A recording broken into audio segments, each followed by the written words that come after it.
Hello, chat room. Greetings. Welcome back. I'm eager to jump back into Piglin aggro discovery. I don't know how to get this done. I don't know how to keep Piglin aggro propagating forever. So I have some new ideas I want to try, and I want to just like zoom into it, you know? I'm thinking. Okay, so one of the first things that an idea that I had, Briro, how's it going? Is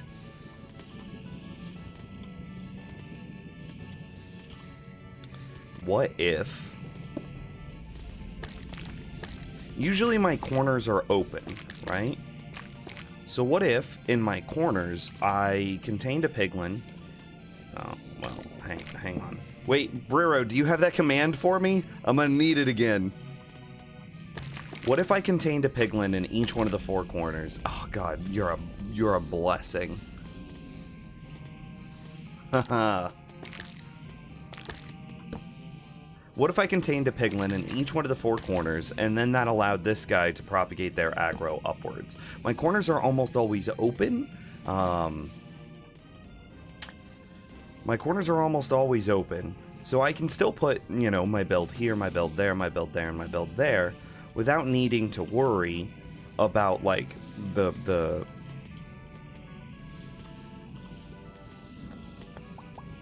No, that's wrong.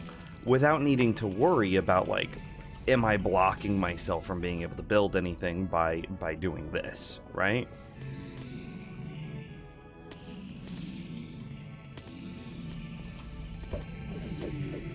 Okay. See, I could easily build a tree farm here. I could easily build a basalt generator here. I could easily build the other tree farm here, and this could be my entrance, you know? See, not all of them are generating experience. Like, look at that. No experience. No. Yes. Why is it that way?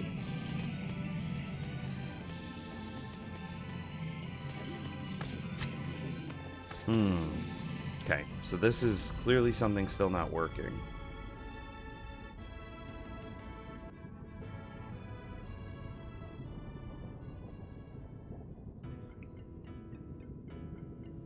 I'm thinking. Let's shut this off for a moment. And I was just reading about how piglins aggro onto turtle eggs from some number of blocks away. 23 blocks away horizontally. 23 blocks away horizontally. Okay. I'm a horizontal. 23 blocks horizontally. Okay. Also found out that this guy won't ever jump out because they don't like to jump onto magma blocks, which is kind of wild to me. Okay, so we're gonna do some small nether clearing here.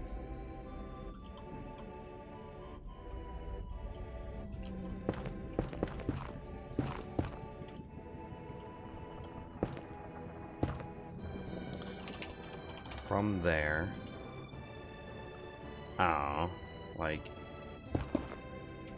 here? Yeah.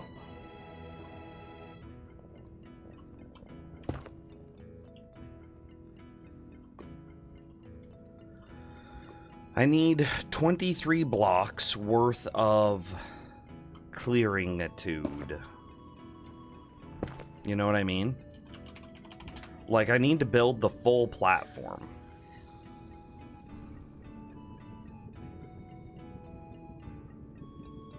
Here-ish should be fine. No.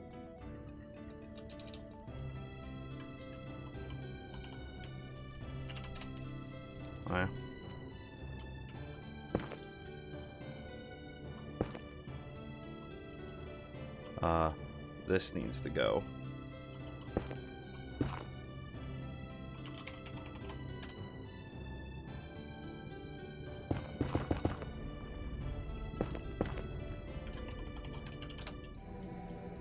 Okay, better.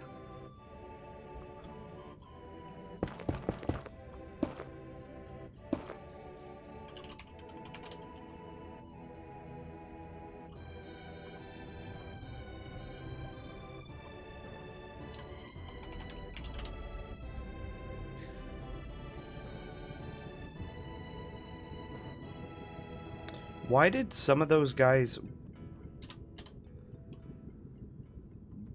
Why did all my mobs just die?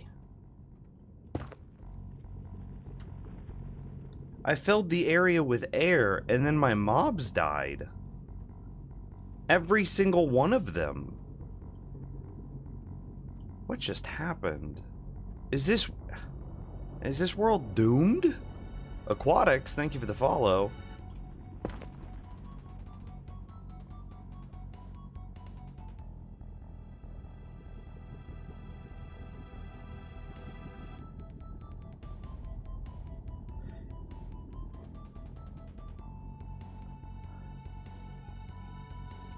If I go too far in that direction, everything just starts dying. It's like I have a command block set to kill everything. Do I? Is it then, and by doing this, am I loading my nether portal?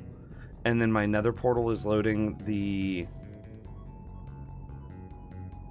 area immediately around my overworld, and then that's causing stuff to just get blapped.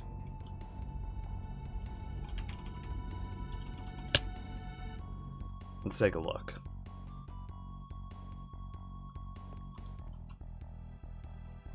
Kill llamas, kill bats, kill parrots, kill ocelots, kill wandering traders. Is there anything in this? No, just redstone to power it. Why is everything dying? Yeah, he doesn't die. Oh, I lost my effect. Give Nims strength 1,000,000,000 seconds, power 100, hide particles true. Blap. And then I am building at TP Nims negative 69, like 70, negative 150, I believe. Yeah, buddy. I have no idea why everything is just suddenly dying, though. Oh, I know what it is. I loaded the chunks. I loaded the... It's at my whatchamacallit.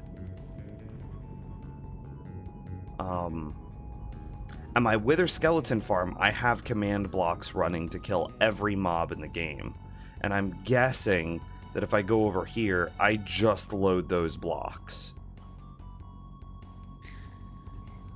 Okay, well, don't go that way, Nims.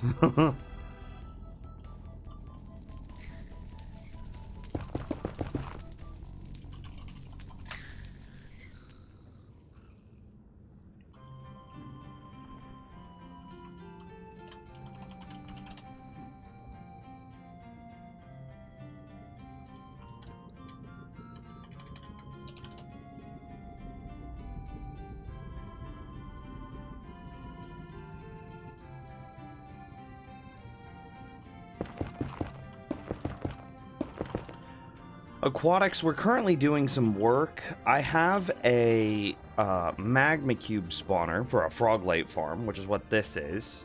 I have a magma cube spawner for a Froglight farm right here in my real hardcore world. But I was thinking about it, and it's like, I kind of want to make it like a combo farm. Spawners like that aren't affected by mob cap. Mob cap are affected by spawners, but, you know, spawners can only spawn 4 mobs at a time. And this one, because it's a magma cube spawner, can spawn a few more mobs, right? Kind of, because as it gets destroyed, like as the magma cubes get killed, they turn into smaller and smaller mobs, which means that the number of mobs kind of goes up. However, it's still only going to eat up like 6 of my mob cap, right?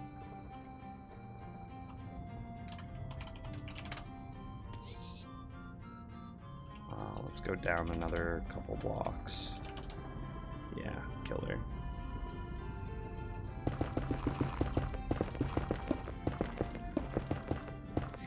Puja. Okay. So this should give me the space I need. And I have something very similar to this already built in my hardcore world, for the record.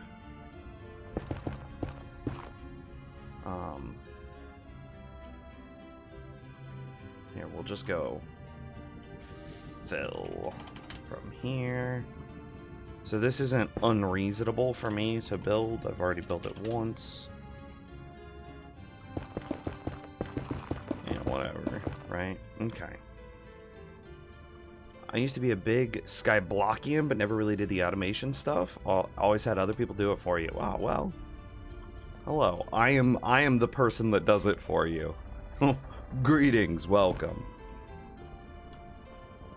I'm what is that, Breaking Bad? I am the one who knocks, I am the one who builds. Okay, let's get rid of all of this. But yeah, jokes and memes aside, like every build, everything that you'll ever see here, my designs, unless very specifically otherwise stated, you know, because like there are some things that are just like, oh yeah, that's the thing.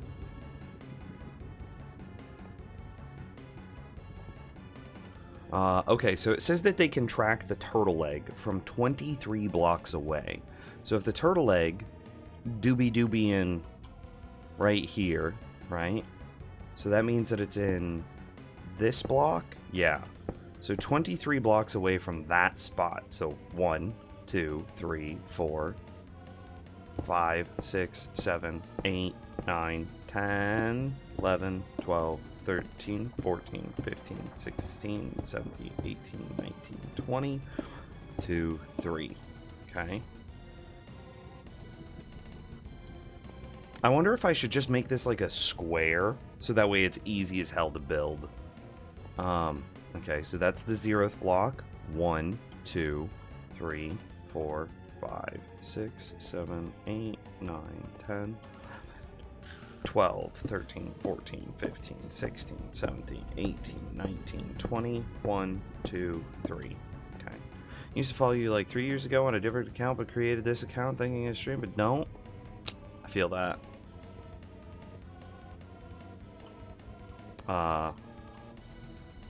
0, 1, 2, 3, 4, 5, 6, 7, 8, 9, 10, 11, 12, 13, 14, 15, 16, 17, 18, 19, 20, 2, 3.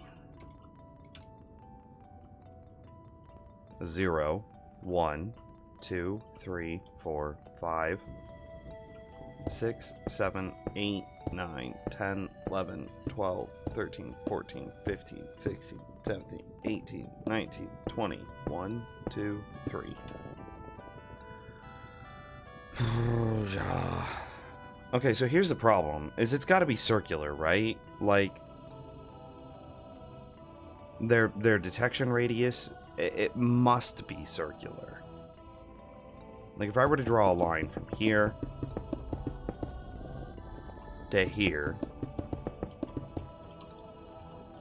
and then spawn a couple of zombie piglin down here, there's no way that they see the turtle egg from this far away. Right?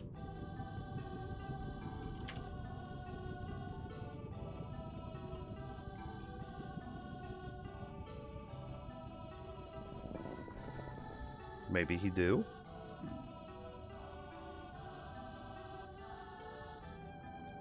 Oh, those are natural spawns. Oh, he gave up. Okay. He did maybe?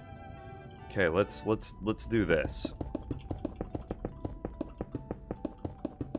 And just doobie seeing.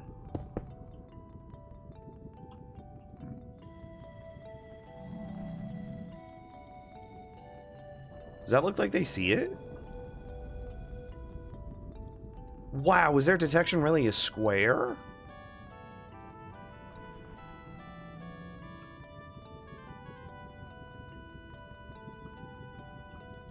Wow, it might be a square. Bro, do you know how hype it would be if their detection is a square? Oh, well, this has gotta go. Gotta go fast. Do you remember what the name of your other account was? I'd be curious, because, like, maybe I remember. Maybe I'm an idiot, though, and I've forgotten completely.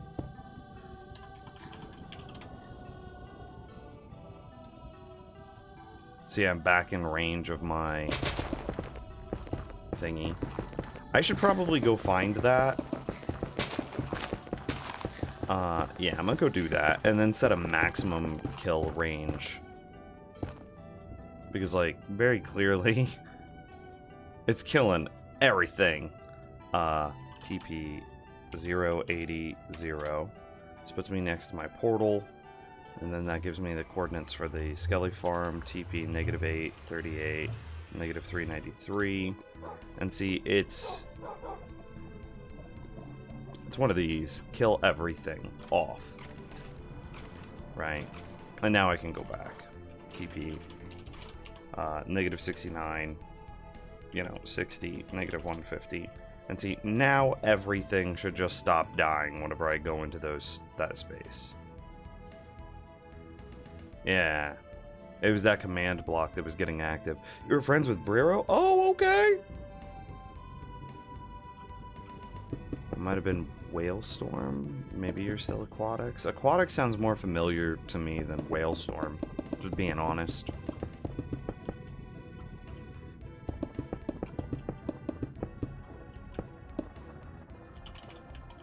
So from there to here, magma blocks, no, magma block replace air. Okay. Why didn't you do this spot? Is this technically, was this not air?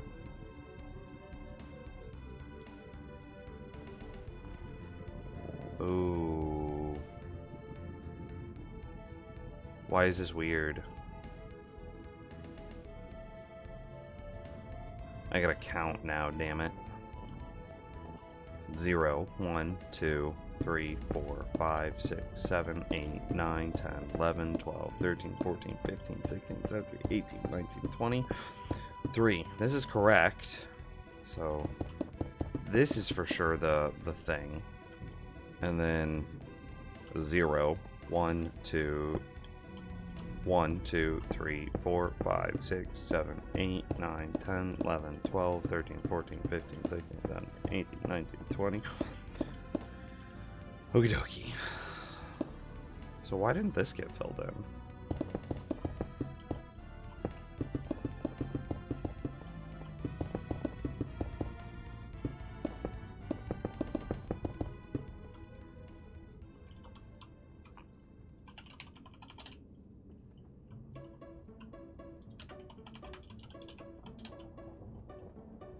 Much better. Big old platform, eh?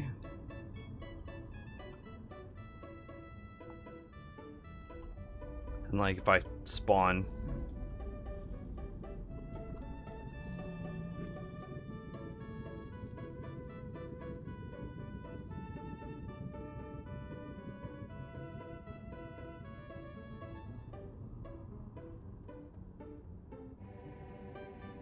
interestingly, I wonder if there is some sort of diminishing return with, like, how do you say it?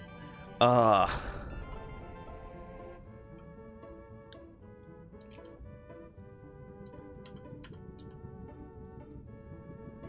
wonder if there is a diminishing return with how big your platforms are versus, and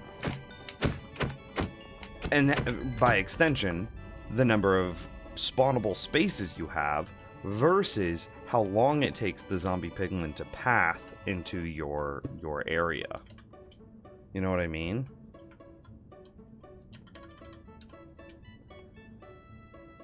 I'm gonna go for it.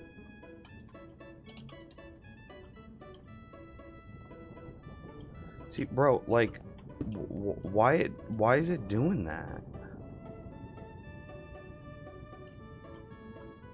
80.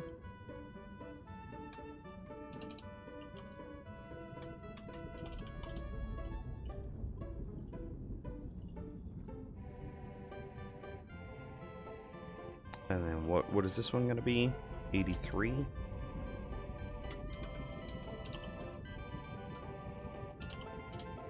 Okay.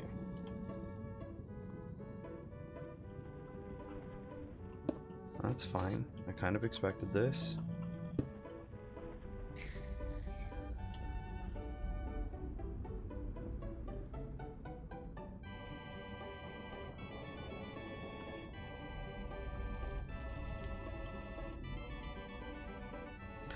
There actually should be a roof.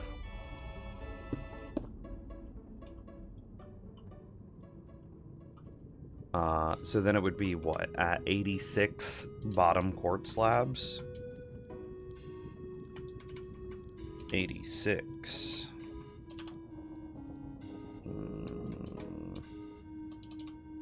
Quartz slab type equals bottom. Yeah. And then that'll stop, like, magma cubes and whatnot from spawning up here. See, like, you can see it working. And these are like real spawns, right?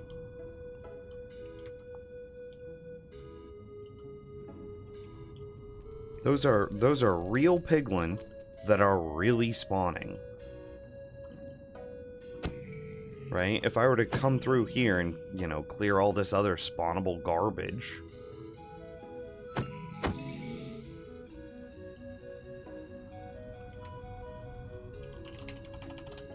See there. Oh, wing it.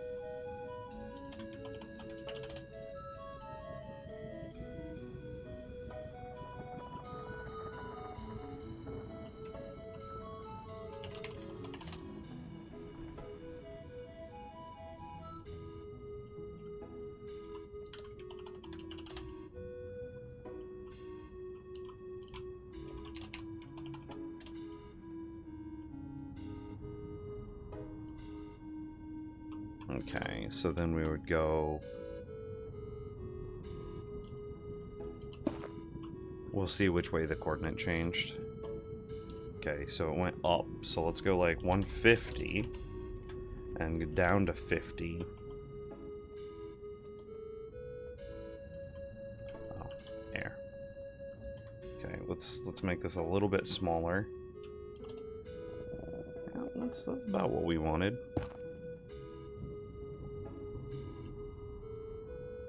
Yeah.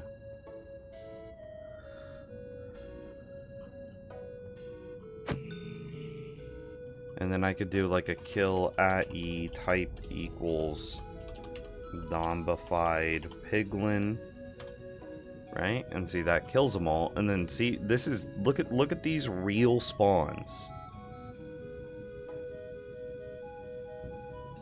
But then, you know, because we don't have a proper perimeter, they just respawn out here, right? Do it again. See, those are real spawns.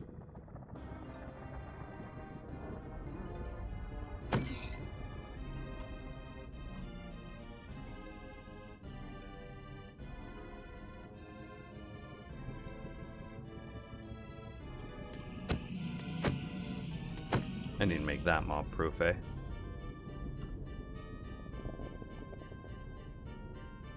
Yeah, all of those are real spawns.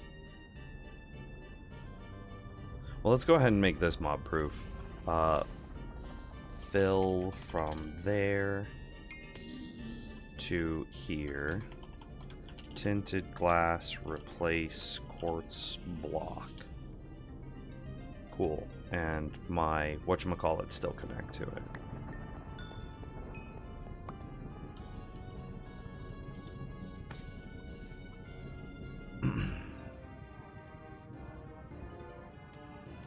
So, how do we get all the things up here to be aggroed at me down there?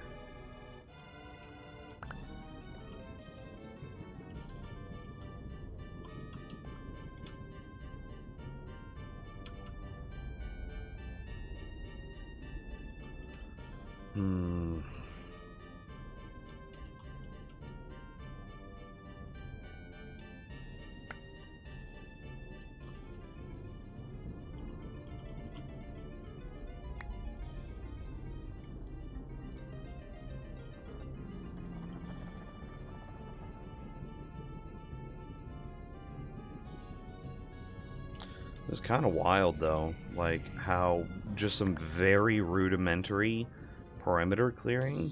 These are all real spawns. I have not turned on the command block here.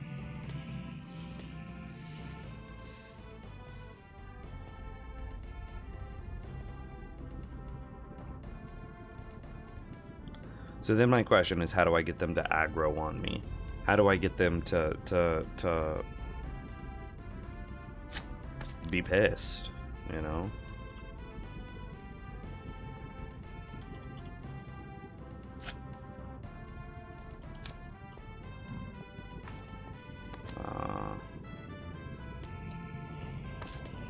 Let me get that command give. Oh, no. There it is.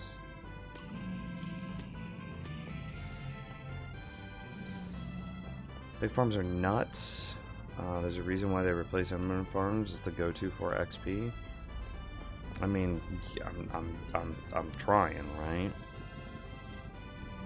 And like, we don't have anything at all cleared, right? Like, in the grand scheme of things, like there we have like so many spawns just up and around, and even then,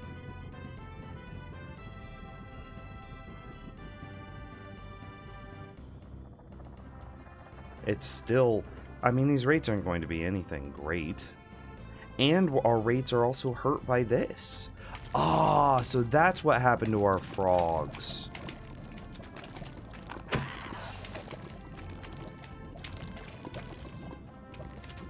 I got too close to the whatchamacallit farm and it caused our frogs to despawn.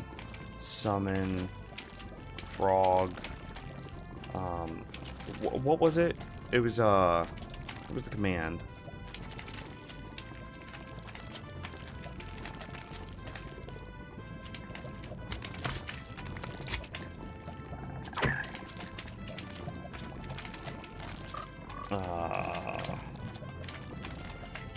It's like variant something. Oh my god. I gotta, okay, I'm gonna spawn a frog and bully it into this corner. Data, get entity, any left. Just like my parents. Okay. It's variant colon. Okay. It would be summon frog. Where do I put the NBT data? I think it's here. Variant colon quote Minecraft hold. Okay, and then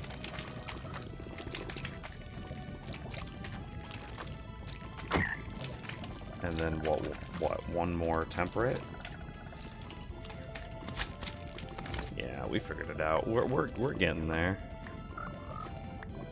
Oh, hey, goodbye. That person didn't even see it. Okay, so that's what happened to our frogs. Is we got too close to the Witherskelly farm, and then all of the Witherskelly farm protections kicked in and killed everything here. Interestingly, that means that, like, the rates of this, right,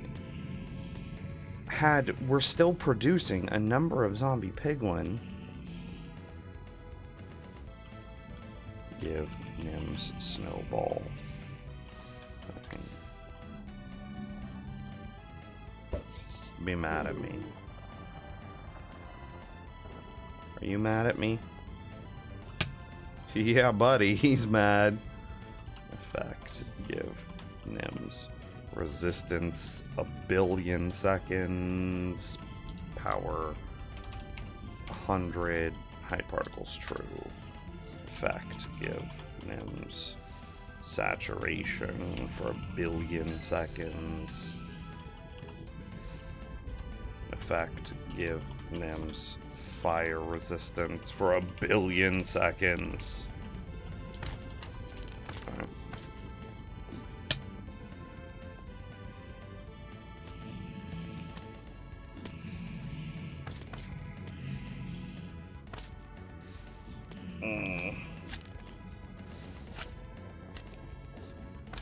So I gotta figure out how to propagate these guys aggro, and like maybe I just accept like that I'm gonna have slightly slower rates. Let's go ahead and turn this on. Powdered snow. Well, let's do mine carts first.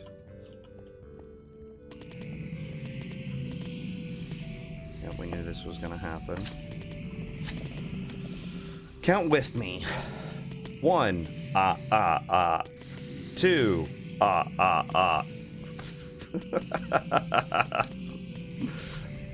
3, 4, 5, 6, 7, 8, 9, 10, 11, 12, 13, 14, 15, 16, 17, 18, 19, 20. 1, 2, 3, 4.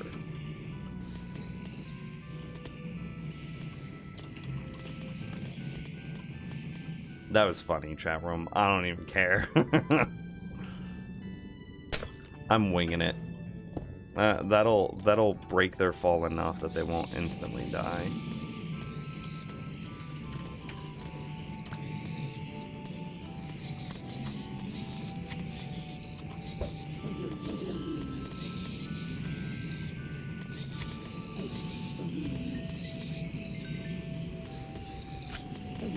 This isn't perfect. Their sightlines are above, not below. Actually, I think if I put, say, carpet, that'd do it too.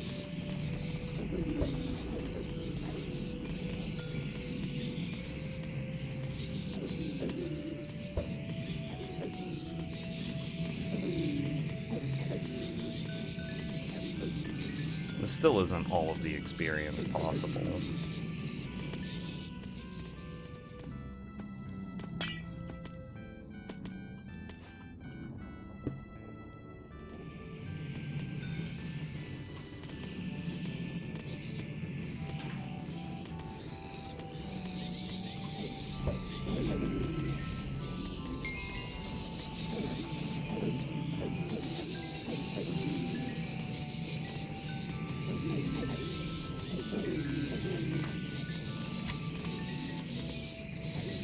I think this is the best one that we've had.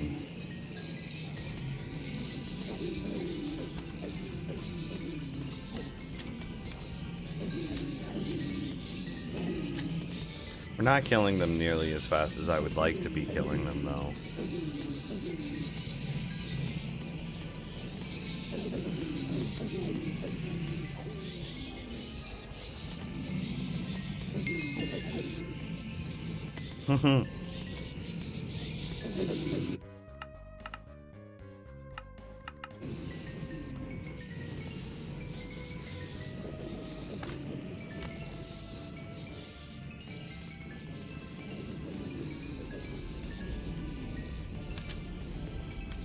Can the babies jump out?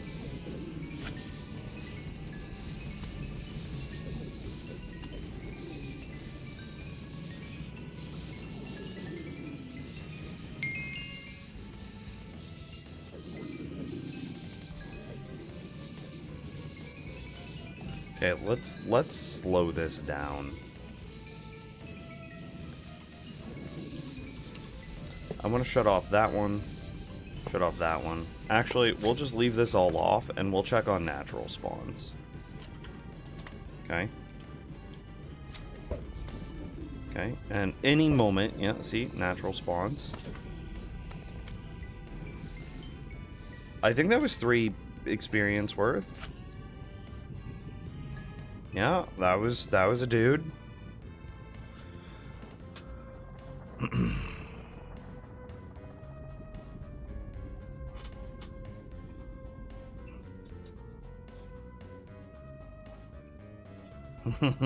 I wish I was sliding down a honey block.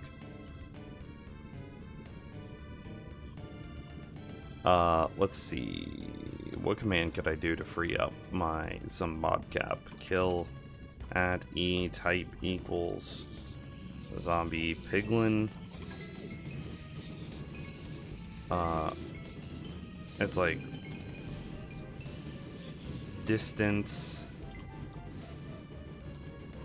outside of 100, or that's inside of 100. So don't kill zombie piglin inside of 50 blocks. Damn it! Maybe it's the reverse? Ah, that's what it would have been. Okay. Where's that command again? Brero?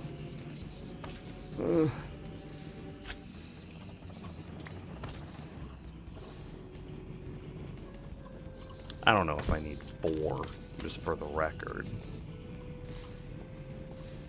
Okay. Go back to survival. Ping a boy. Use the command to kill. You're telling me that guy's inside of 50 blocks? Okay.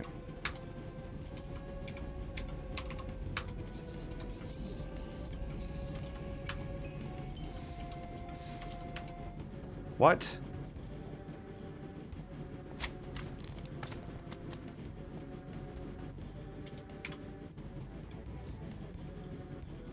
Oh, I have 3 dots. That's why.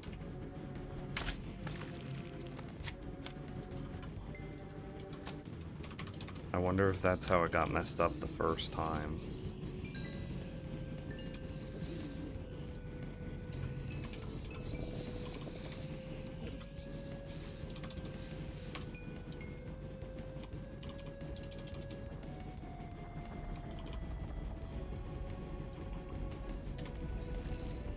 Maybe that's a better way of doing it.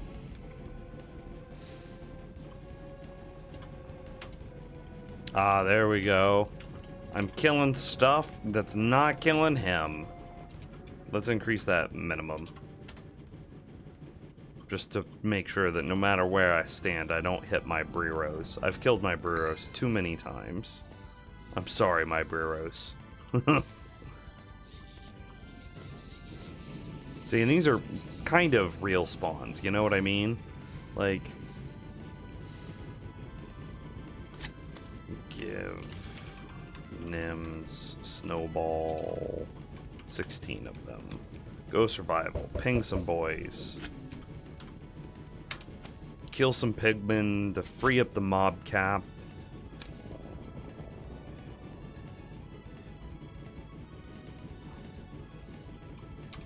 Can I do the same thing with regular? Oh, okay. You dropped experience?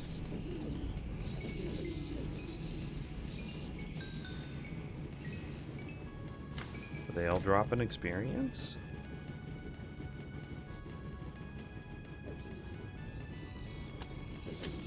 Oh, bro, these are actually real spawns.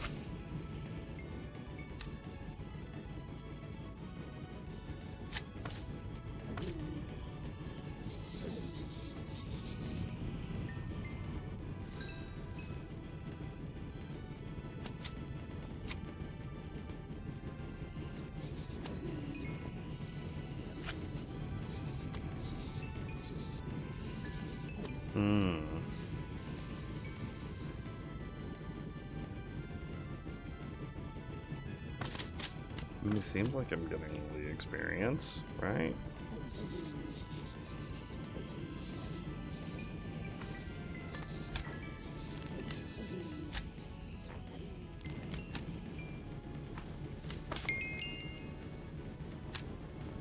So then if I turn this on, and then this is spawning 4 zombie piglin every cycle, right? So this should emulate, like, good rates. Do we think that this is what the rates of a zombie piglin farm would be?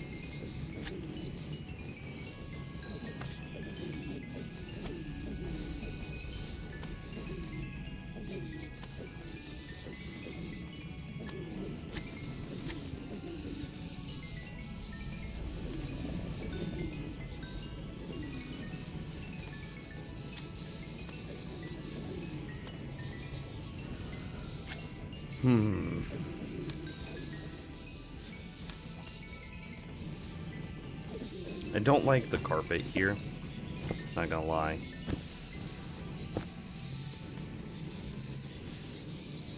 They can still see each other. With enough platforms, yeah.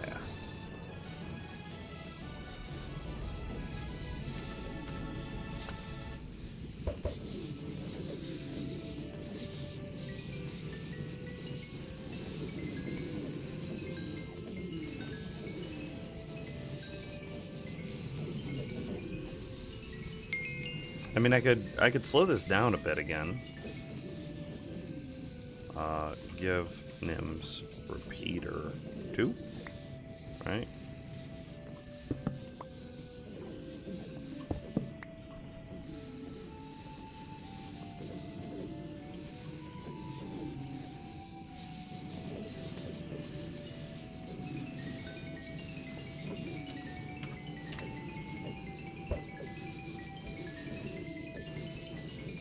What's also kind of nice about a design like this is I wouldn't need snowballs, right? If I effect clear Nim's strength, right? So now I don't have the strength effect. And so, like, let's lose my aggro, right? So I'm gonna fly around in creative for a second and come up here, do a maintenance check. These are probably from whenever I've pinged the command, right? Just killing stuff from outside of so many blocks away. The chicken, though, is totally fine. And also use this as a moment to make sure that they can path from, like, these outer areas. Yeah, that looks good to me. The one that I've seen the most uses entity cramming with just the piglin. No minecarts or anything. That's bad, right? That's gotta be... Hey, Lobster! I appreciate you. God, Lobster sounds so good. That's gotta be bad efficiency, right? Like... That means that you just are floating 24 piglin all the time. Oh, hey, there's natural spawns.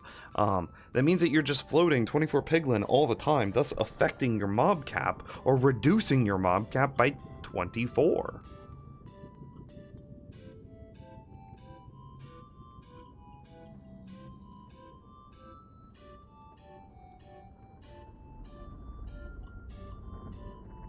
Know what I mean? Kinda, but to just show how high the rates can get to. I mean, I guess it's fair, right? If it still has insanely high rates while reducing its own mob cap by 24. Yeah. The ones that are just spawning right here in front, those are from command blocks, right? That's a command block, boy. But, like... Let me see if we can get some... Yeah, let me run a command real quick. Kill. Wait, where's that command I did earlier? We'll take this into 500 and raise this to 30. Right. And see. So now we should maybe get some natural spawns. Yeah, see, we got some natural spawns there. We should also do this with regular piglin. Yeah, see, that works.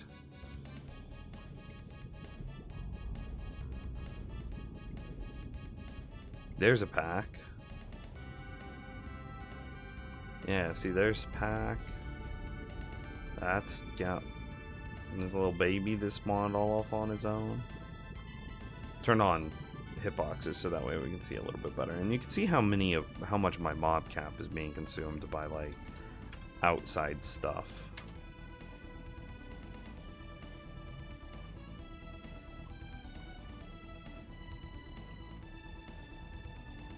Once you spawn proof the perimeter, I'm sure the rates will be real good. I mean, I could cheat. You want to see me cheat? I'm gonna kill Piglin at a distance of that. Okay. And so that's just blasting Piglin now.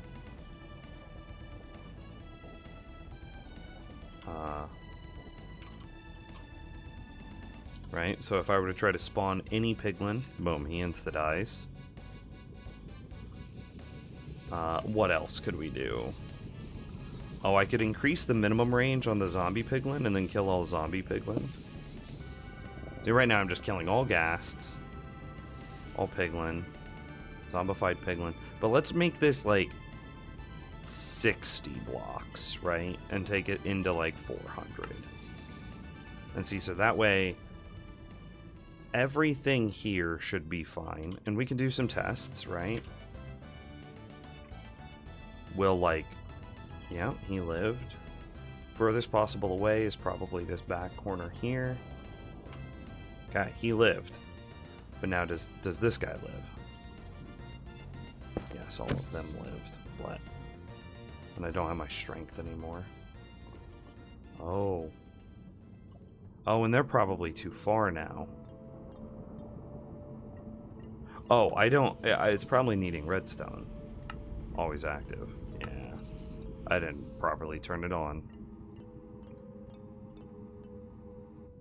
Oh, you can see the range right there. These guys path this way. Right? And... yeah, there he dies. Okay, so that's still in range. So we can tighten up the range a little bit. Make it 50 blocks. Right?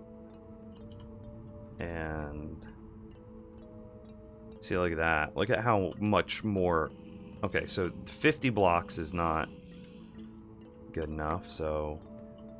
51, 2, 3, 4... 4. 54 is what it needs to be in order to hit that corner.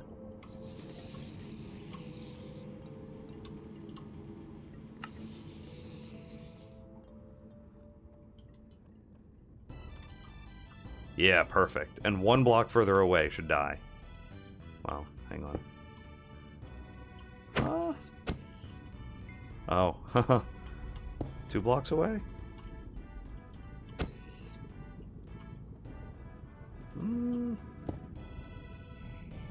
Okay. We can tighten that up a bit. Circles are weird in Minecraft. Let's try 53.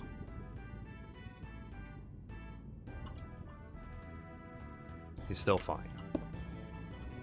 He's fine. He's fine. He not fine.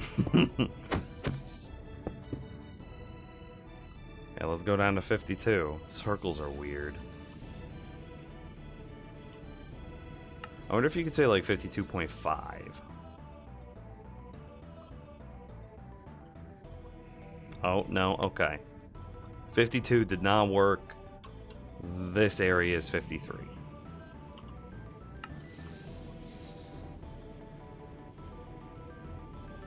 And this doesn't need to have a minimum. It just needs to kill all piglin within that range.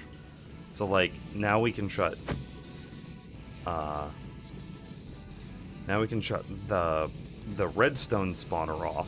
And this is like a really fake version of Oh, I guess we should do it with magma cubes and Endermen as well. Oh, magma cubes, Endermen, skeletons. Okay. So this should be magma cube, right? And that'll be fine. That it won't kill the stuff that's down there. Right? And so all of those magma cubes up here. Straders don't count against the hostile mob cap, so it doesn't matter. Good thinking, though. And then we'll do the same thing with Enderman. I can't bulk select.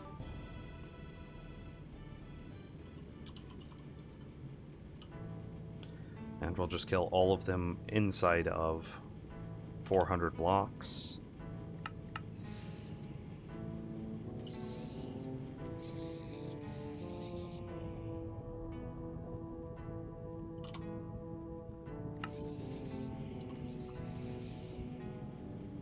I'll make this a bit smaller because I don't want to accidentally kill the piglin from the other whatchamacallit.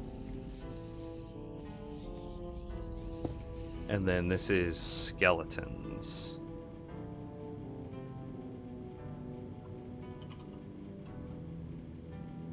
Right? Yeah.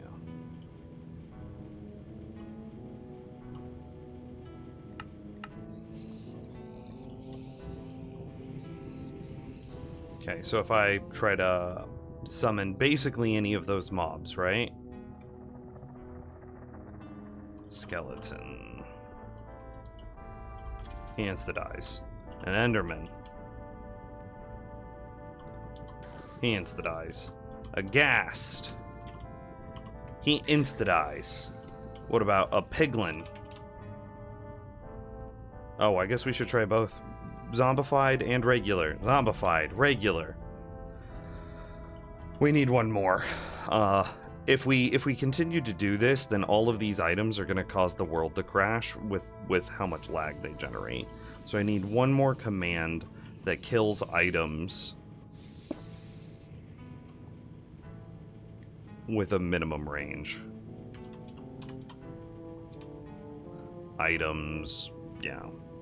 53, inside of 53 blocks are fine. Kill everything between 53 blocks and 400 blocks away. I'll make that 50 to 400. See, I can drop an item here, but if I were to try to drop an item... Oh, I didn't turn it on.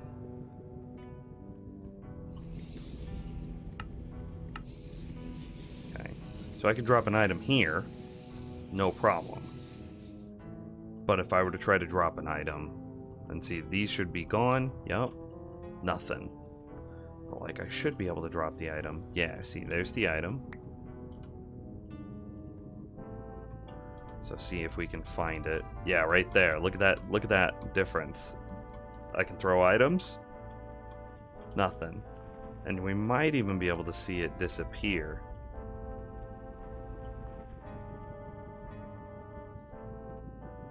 I don't think it's burning. Yeah.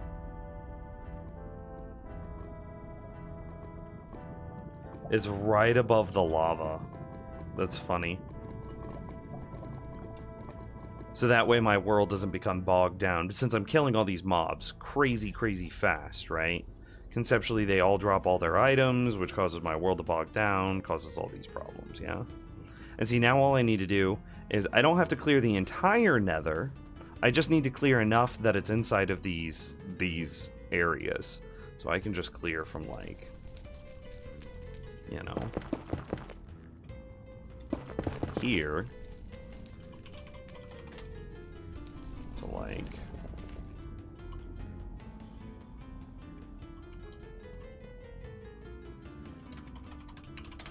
right? That's all I really need to do. Same thing, I don't need to clear all of it. I just need to get outside of the radius.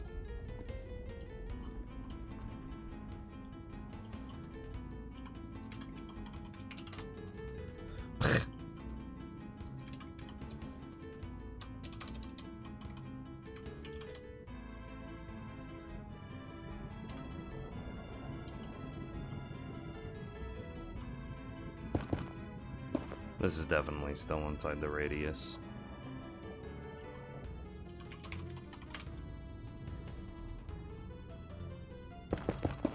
Bro, and I'm still very novice at redstone commands.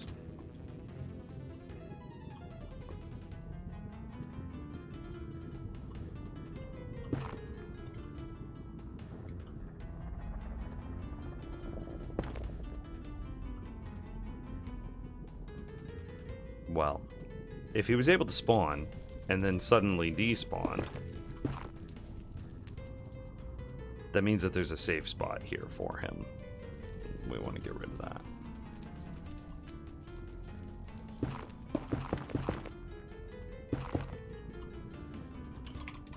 And this isn't going to simulate perfect rates. That's an important thing to note, because they're still going to be spawning on the outside of my, call it outside of my command block perimeter. They just instantly die when they do, right? Oh, hey, thanks for the new follow. So this isn't even going to be representative of perfect rates, you know?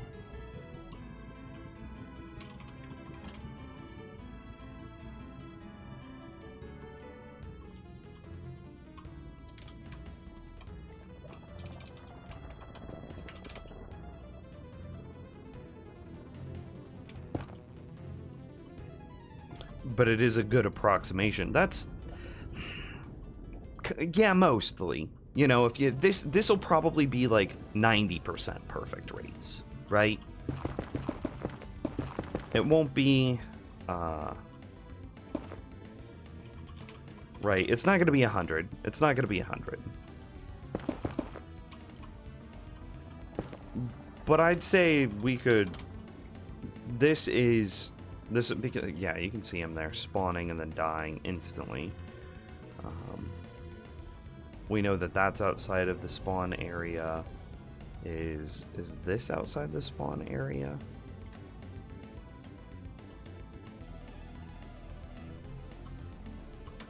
I didn't mean to fall.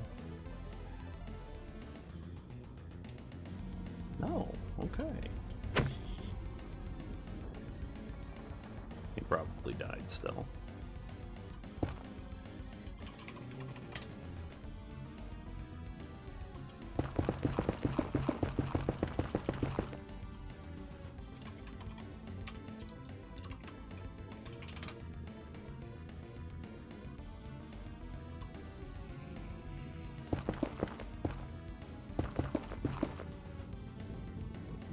Yeah, whatever.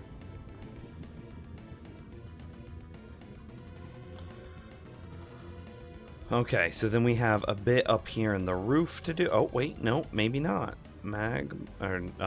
Zombie, find a penguin. Can they spawn here? Oh, no. Oh, wait, they can. Okay, so we got a little bit of more work to do here. So we would take this up to what? 105? And it's tight. Okay, we'll go from corner to corner and raise it by a block each time. Fill from there to here. Air. Can I make this 94? Let's just go 105. Oh yeah, that just worked. Why did it miss that section?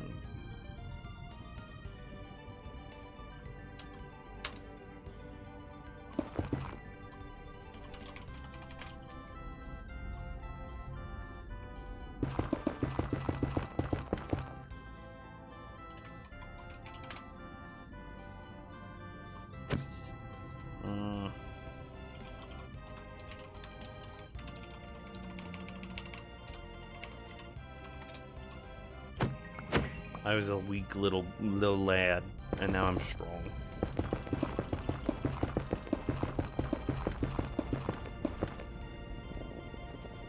Okay, there's no way that this is spawnable, right? Where are the blocks? They're like right there. Okay. Conceptually, if there's a hole right here, which there is not, so yeah, we're good.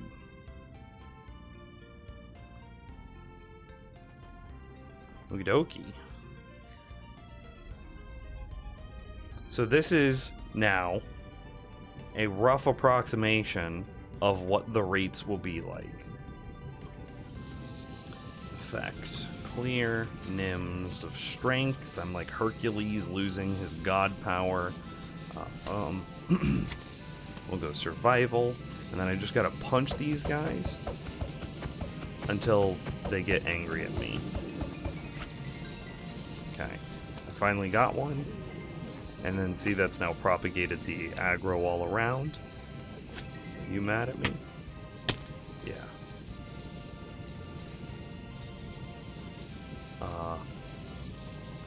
Give Nyms Ender Pearl.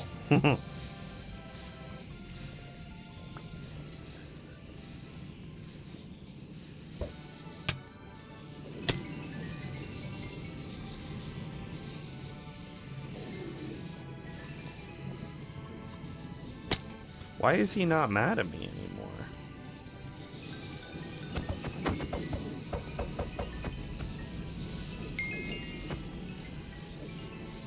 See, like, why you not mad, bro? Okay, he's mad. He's mad. He's mad. Okay, we're good. So this is a rough approximation, call it 90%, of what real rates would be like.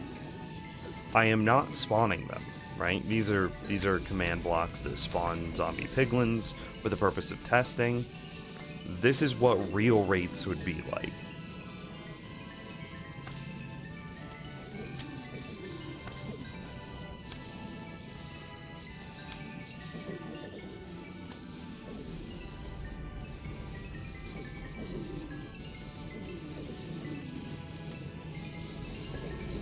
This is good enough?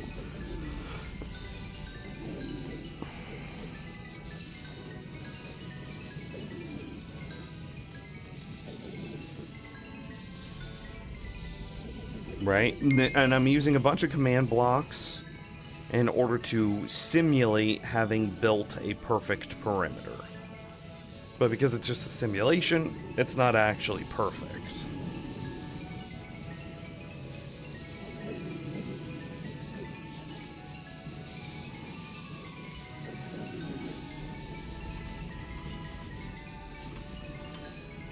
What are we at? We're at 573 levels. This will give us context for how much experience this is at our real level.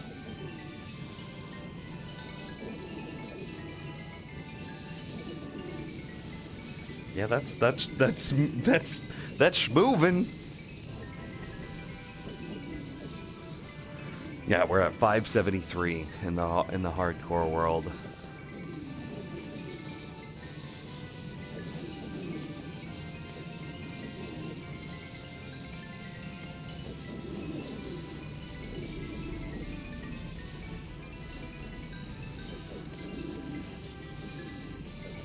Boy, oh boy, this is quite noisy, though.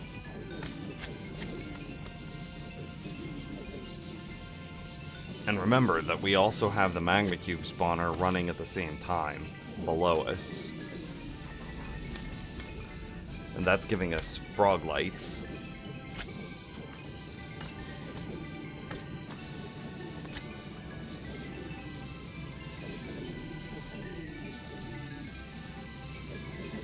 Yeah, and then exactly, we would have like a basalt generator here. We'd have a tree, like a crimson tree farm here, say a warped tree farm here, and then we could have this be the entry path, right?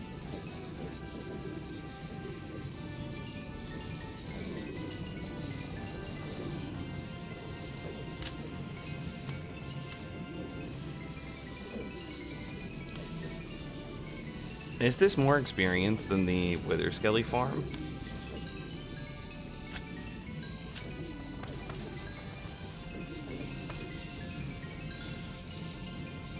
We would also have a quad piglin bartering system too. That's an important thing to note as well.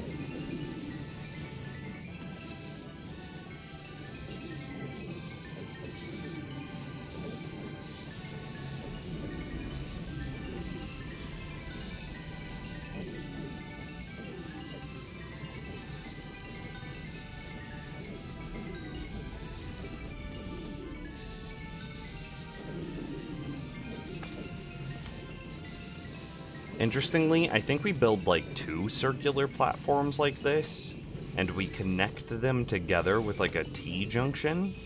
And then this side can be the farm side, and the opposite side could be the storage side. Because again, you got to think that we're going to have 4 items at the Froglight farm, like 15 items out of the barter quad piglin bartering system. So there you're at 19. Like what is that? Like 4 items per tree, so that's another 8 items, so 19 plus 8 is 27. Plus the basalt generator, so I'm napkin math, right? I don't actually know these numbers, but I'm guessing roundabout like 28 freaking items, right? 28 unique items. And you know, it might even be higher than that. I'm opening the blinds as I think about this. Because we'll also need to build a bone meal farm of some type, likely with nether vines. Because I don't think it's reasonable. I don't think that you can farm moss reliably in the nether. So, out of all the things that you can farm in the nether, I think that nether vines are the biggest producer.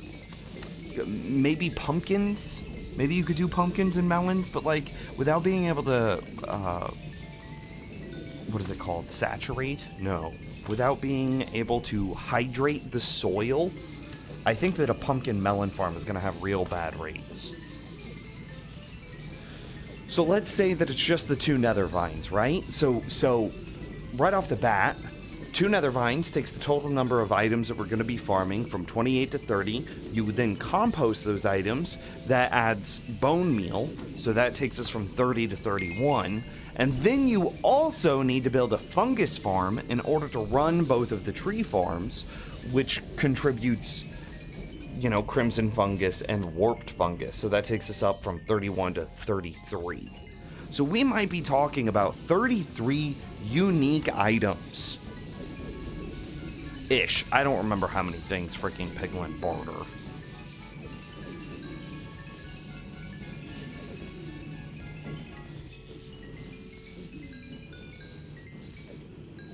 No, it's 32 because I can't count. I think by saying the tree farms generate 4 items, I was counting Shroomlight twice. Because it's true that they do generate 4 items. You get the leaf block, warped, regular wood, stripped wood, and then Shroomlight. Leaf, regular wood, stripped wood, Shroomlight. Yeah, but you can't count the Shroomlight twice. So, like, still low 30s in items. And again, this is not redstone manipulated rates. This is what the rates will be like if we build a perimeter. And this is only with 4 layers.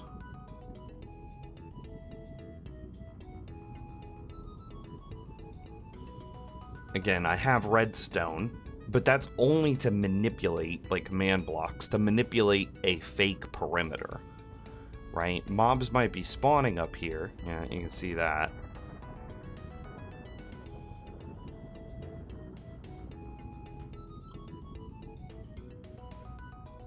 They might spawn up here, but they die instantly, which is just to emulate having a proper perimeter. But the fact is they still spawn, and thus consume the mob cap for like 0.1 second.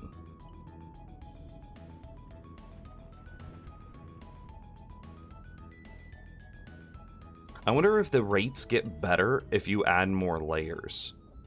Like, instead of, like, look at this. Look at this pack spawned on the corner, right? It spawned way out here. Look at how far they have to travel in order to reach the center of the thing.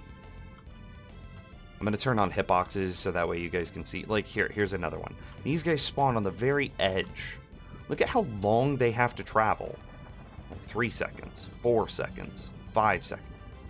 1 Mississippi, 2 Mississippi, 3 Mississippi, 4 Mississippi, 5 Mississippi, 6 Mississippi, 7 Mississippi. It took 7 seconds before they even started entering. Like, if we made this spawn platform smaller, but increased the total number of layers, would that increase the rates because the mobs would be able to reach the center area faster? You know what I mean? Like how much travel is them having this much travel time negatively impacting my rates?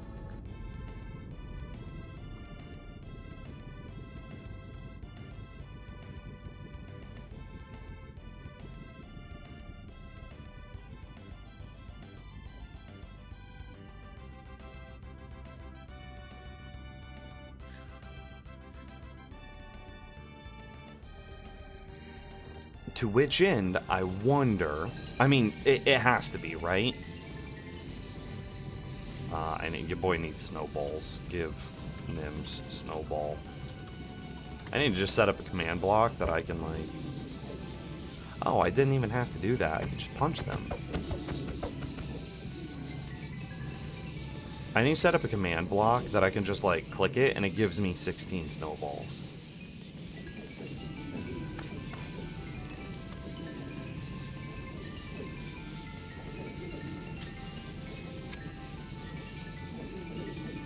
So is this the design that we're going to go with?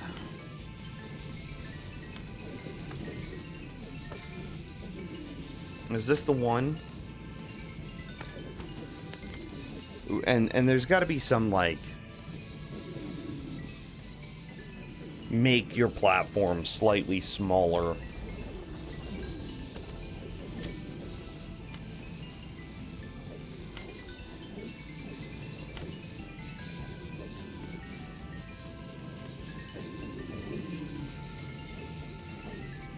Yeah, make your platform slightly smaller. And then that reduces the travel time and thus increases the efficiency. That has to be a thing.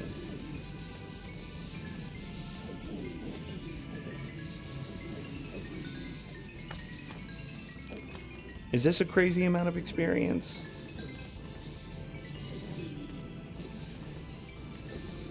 Okay, here, I basically have this same concept built in this world. Hang on, let's go TP080. This will give me the coordinates for the Witherskelly farm. TP -8, 38, -393.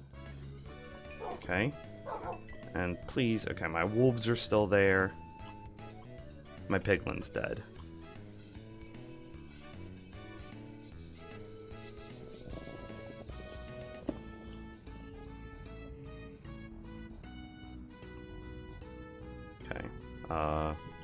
I think this piglin was named Clawley.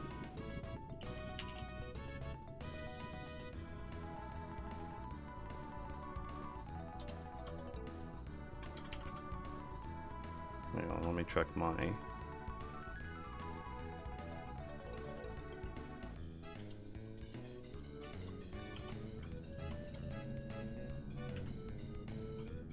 And I'm gonna name this one Clawley.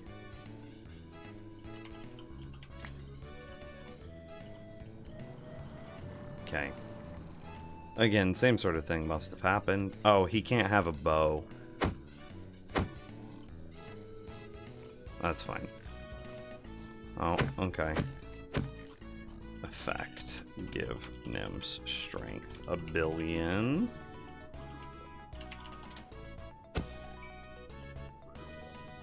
There we go.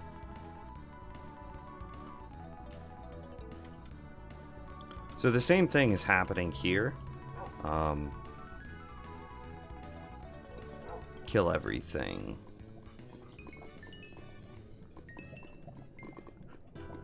So what is the experience rates of, like, of this? Oh, what is... okay, hang on. What is the name of this guy, actually? Kill everything except for these things. Oh, his name was Bait, not Clawley.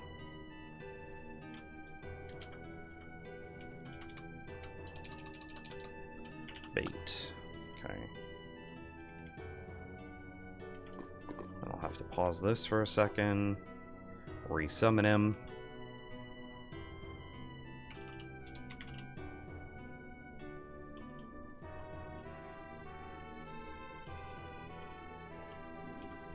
Perfect.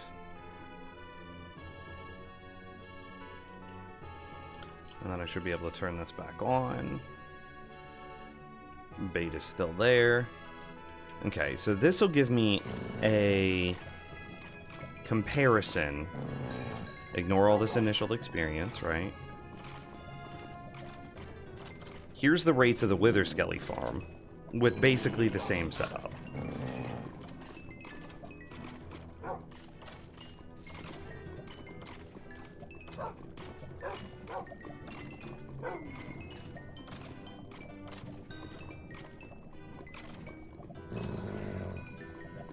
With basically the same setup.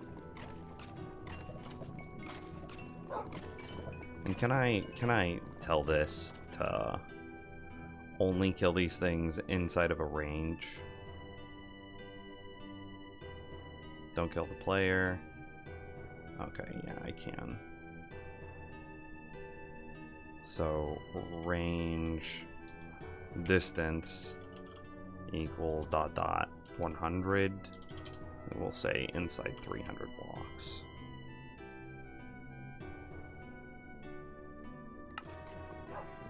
Okay. That way it should still continue to kill everything, but it shouldn't kill the things at my whatchamacallit. See, yep, this is working as intended. This guy wouldn't have been able to get out here though. We'll kill him.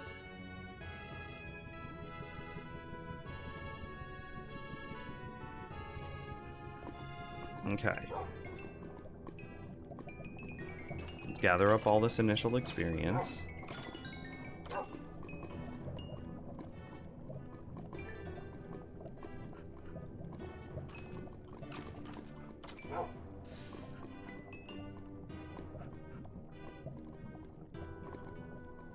Is it working?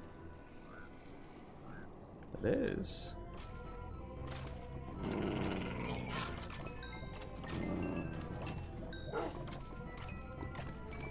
Yeah, look at this. Well, this is really cool.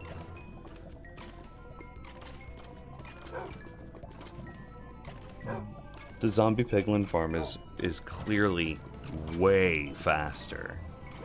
TP Nims to, I think it was like negative 69, 50, negative 150. Oh. Well, all my Breros died again.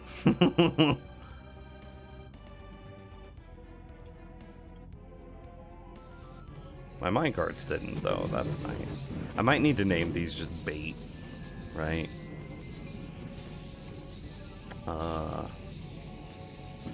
Zombie. Oh. The minecarts are moving. That's quite loud.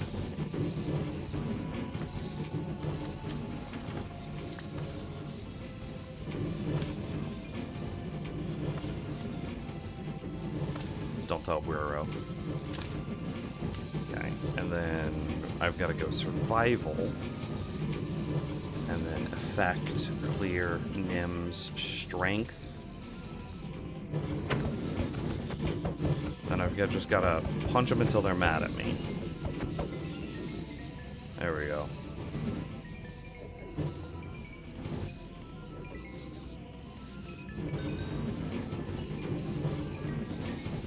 This is way faster, right?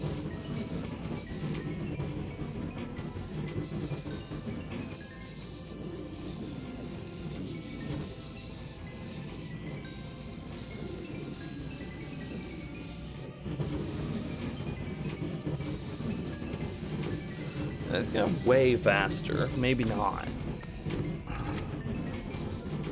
But faster.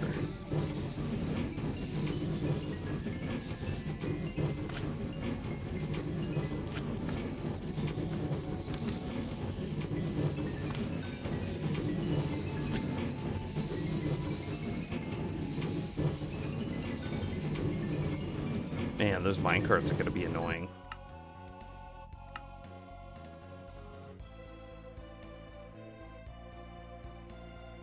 I don't know what. Ambient environment? Nope. Blocks? Nope. Did you block no blocks? Nope.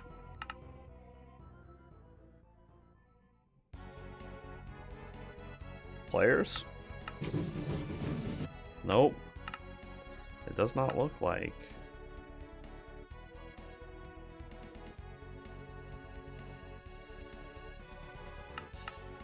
It does not look like I can shut off the minecarts.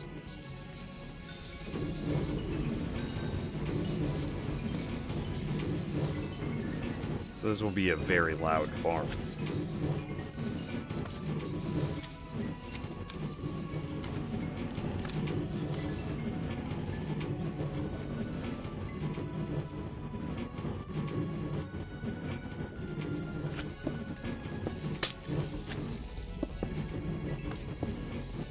Just try to feel it the same, right? Same distance, same blah blah blah.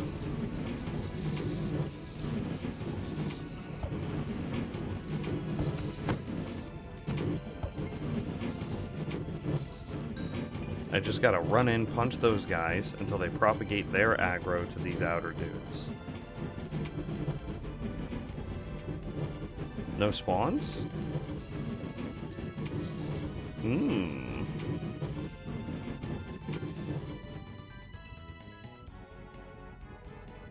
Where'd my spawns go?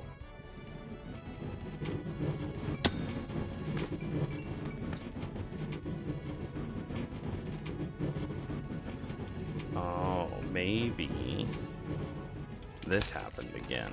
Yeah, this happened again.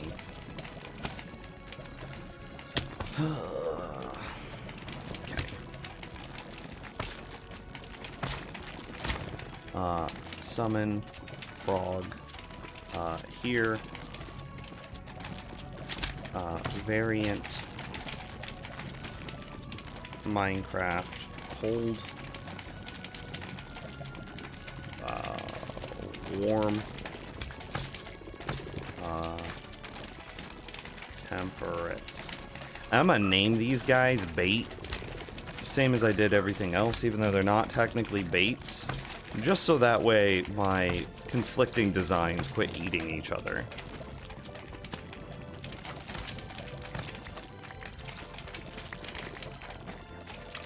Yeah.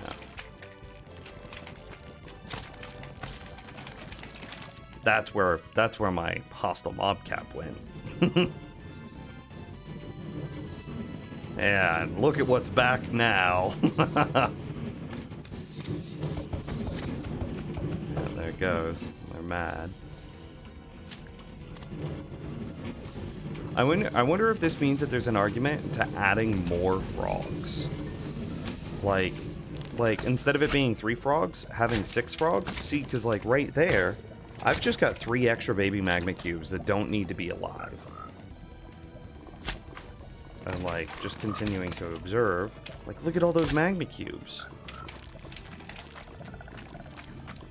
The faster I can process them, the faster my mob cap comes back.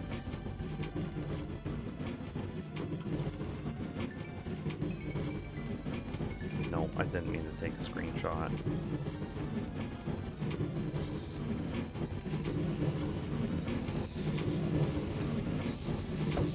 Come on, give me that aggro. Give me that aggro.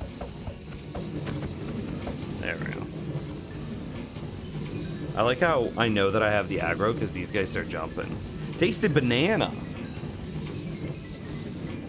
Yeah, I'm going to double up the number of frogs that I have. I'm I'm gonna do it. I'm gonna do it. Watch me, chat. You didn't think I would? Your boy's insane like that. Lamau. Go ahead and give myself the thing. There's a temperate frog.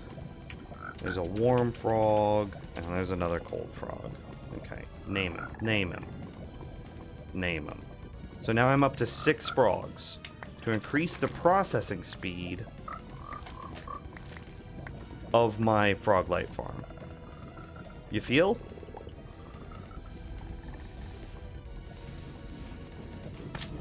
See, so that way whenever they spawn,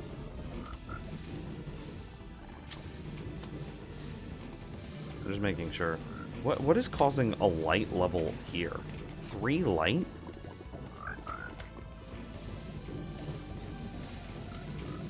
Oh, this isn't even at max rates. Because honey is transparent, apparently.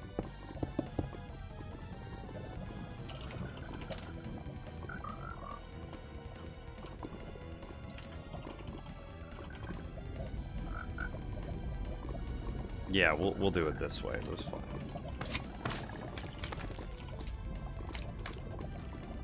And then we'll go.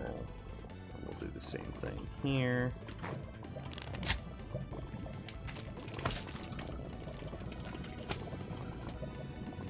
And then we'll do.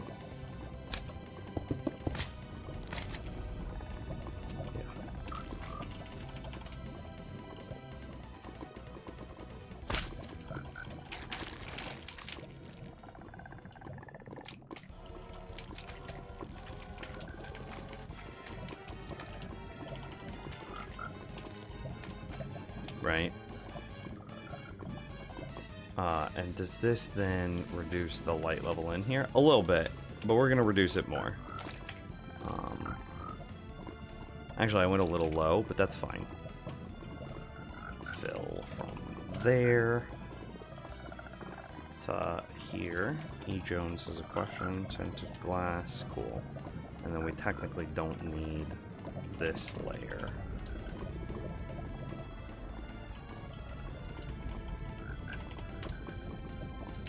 Air. Lamau. And then this is now, yeah, this is now much darker, totally encased, which technically improves the rates of the Magma Cube farm, which hurts the rates of the Zombie Piglin farm, but that is an accurate, real-world example of what we would be doing. Would you eventually add a minecart hopper underneath the honey to collect the items after the frogs, or does that not work with honey? Oh yeah, we've already done that in the hardcore world, so I don't want to do it here, just because we've already done that, you know? Like, this is just some placeholder-y stuff. Yeah, cool. Better lava.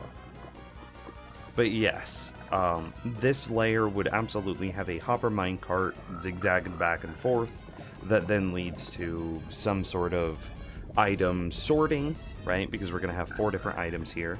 3 frog light and 1 magma cream. And then overflow protection.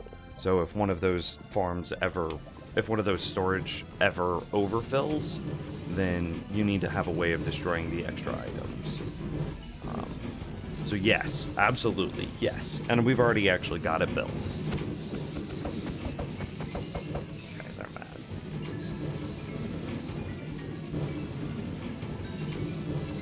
I could just lower my overall volume, I guess.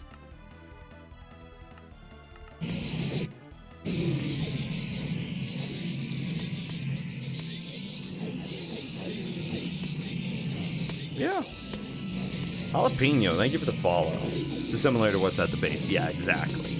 This whole system here with the zombie piglin, the bait system, and whatnot, I plan on just adding this on top of what we already have for the magma cube spawner, and by extension, the frog light. It's a bit loud still. Here, actually, let's do it the other way. Let's put this back up to like 25. And put hostile creatures down to like 30. Yeah, this is fine. Yeah, this is so much more experience than the Wither Skeleton farm. Absolutely it is. And our 2 hopper minecarts into our 3 hopper system seem to be working no problem. Can they hit me? Oh, could we? Oh, hey. They can. I spoke too soon.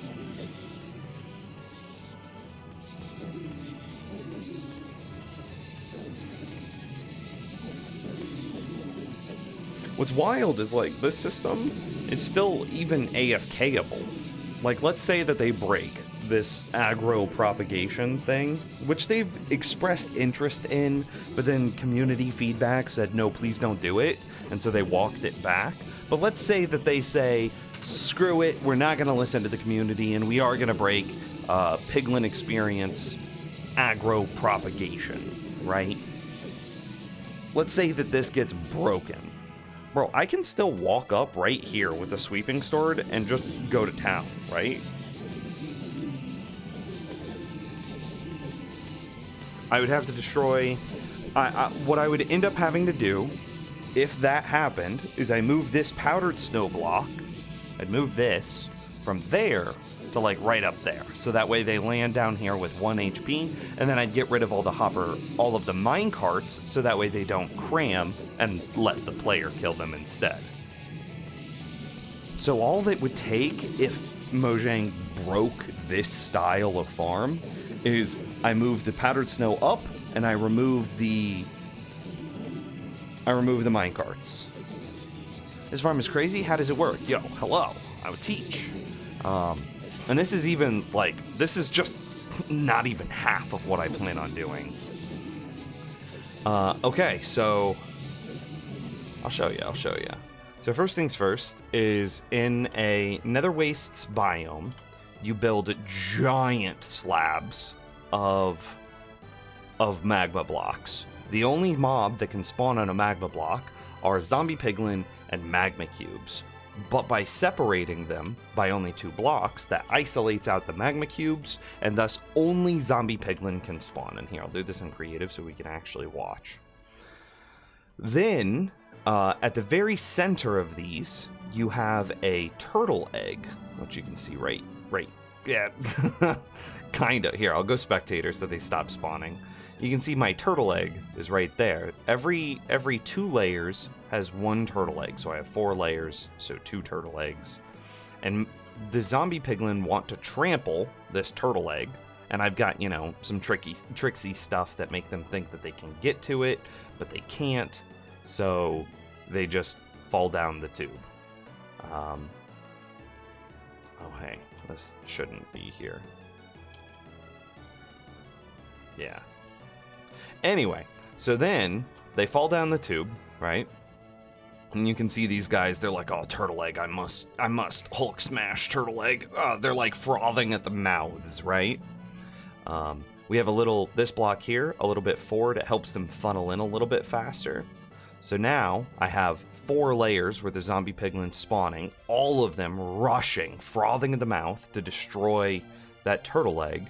They then fall down this tube, and then this powdered snow here acts as a fall break, so that way they don't take fall damage. They then start to cram on these 24 minecarts here, but while they're cramming, they see, and you know, if I'm in the correct mode, and I'm gonna give myself a snowball. Give Nims snowball. They see that these 4 dudes here are aggroed, and I don't know if I need 4 dudes, but they see that these 4 dudes are aggroed, and that makes these guys mad at me. So when they die, they think that I killed them, and thus they drop their experience. That's the basis of how most zombie piglin farms work.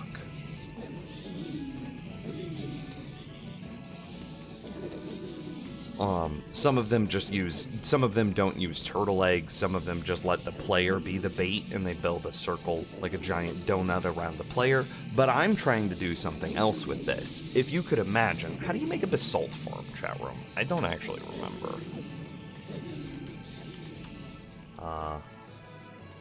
Let's see. Well, here, we'll just say that this is my basalt farm, right here. Now, this should be a pretty cool demonstration. I think it's like packed ice. I think it's like lava going over packed ice.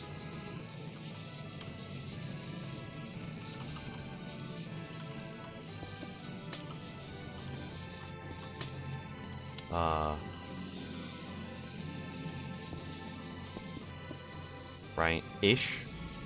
I'm really ballparking this right now.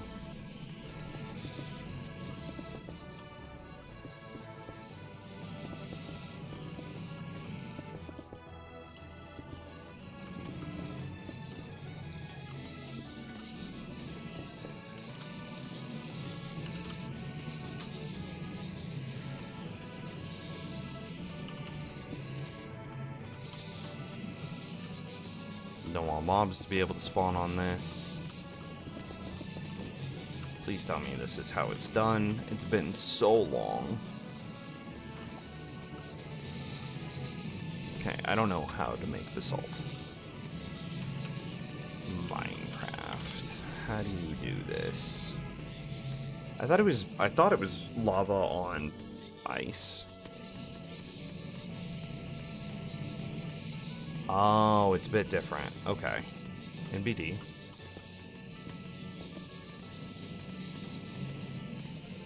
It's lava under ice with soul soil. Yeah. Is this a block that you can gather through? No.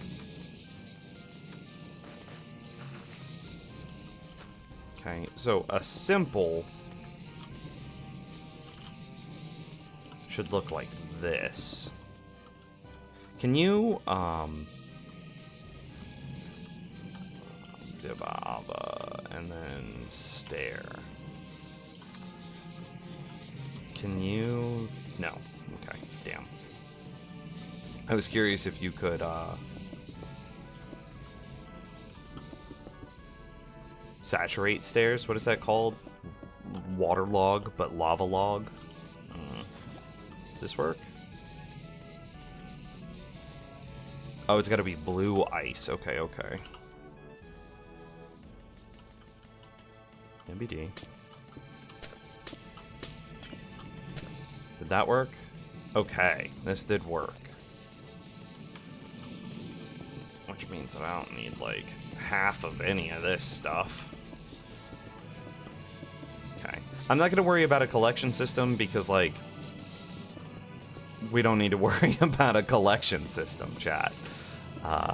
We're not... This isn't a real farm.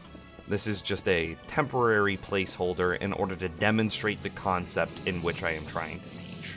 So now, imagine I had a netherite pickaxe, and I'm going to enchant this pickaxe with Unbreaking 3 and with Mending. And, you know, we'll also give it Efficiency 5. Okay. Yeah. Unbreaking 3, Mending, and Efficiency 5. And then I can go Survival. I'm just going to punch these dudes until they're angry. Come on. There we go. So now, because they're angry at me, I'm going to get experience. Now, if I went AFK mining all this basalt, you would eventually expect my pickaxe to break, right? Because I'm using it right now. However, you know, if we had... Hang on, I'll do a thing. I'll give us effect, give Nims haste. This is technically haste 2. Right, you can see haste 2 there. So this is the acting like we have a haste beacon on. See, so let me... I'm going to put up a wall here, so that way the experience can't get to us. You can see how very clearly this would eventually break my pickaxe, right? I am taking durability. My pickaxe will eventually run out. However, and you're already there, because of all this experience, I never have to worry about my pickaxe breaking. Because it's being constantly repaired by the overwhelming flow of experience behind me, unbreaking and mending together. And I don't think I'd even need the unbreaking. This is so much experience. Yeah, exactly. And I can do this concept with even other things. And I'll actually show you in my real hardcore world now. I have a similar experience farm. Here's our magma cube spawner. Well, underneath that quartz. So this is my real hardcore world.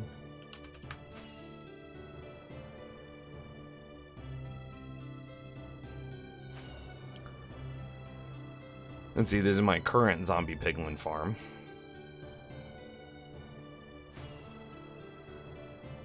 So over here, I have a wither skeleton farm, and I use wolves in order to automatically process these wither skeletons and do the same thing, right? And then I could put an axe in one hand and some fungus in my opposite hand.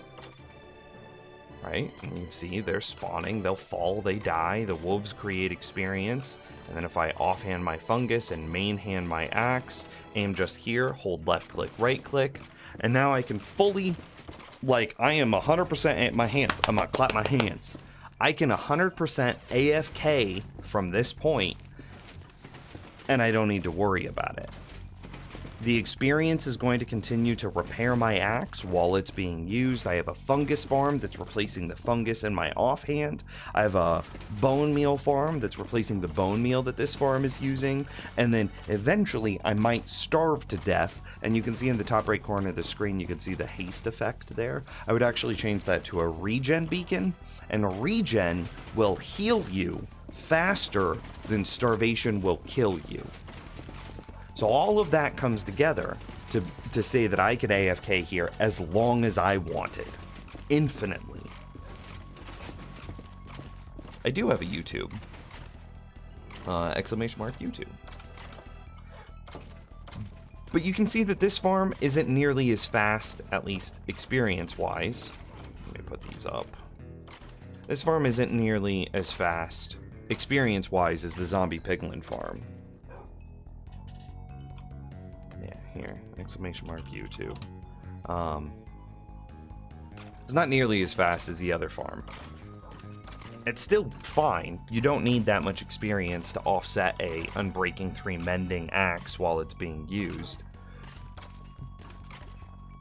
And this farm does have cool drops, right? I've got wither skulls for days, right? An absolutely absurd number. And you could say, bring in a villager to sell off this coal. However, now we're going to go back to my zombie piglin gold farm. Fix my music. Yeah. However, zombies just drop so much better stuff. So, like, first things first, I can still treat this farm roughly the same. Okay, yeah, that's real loud.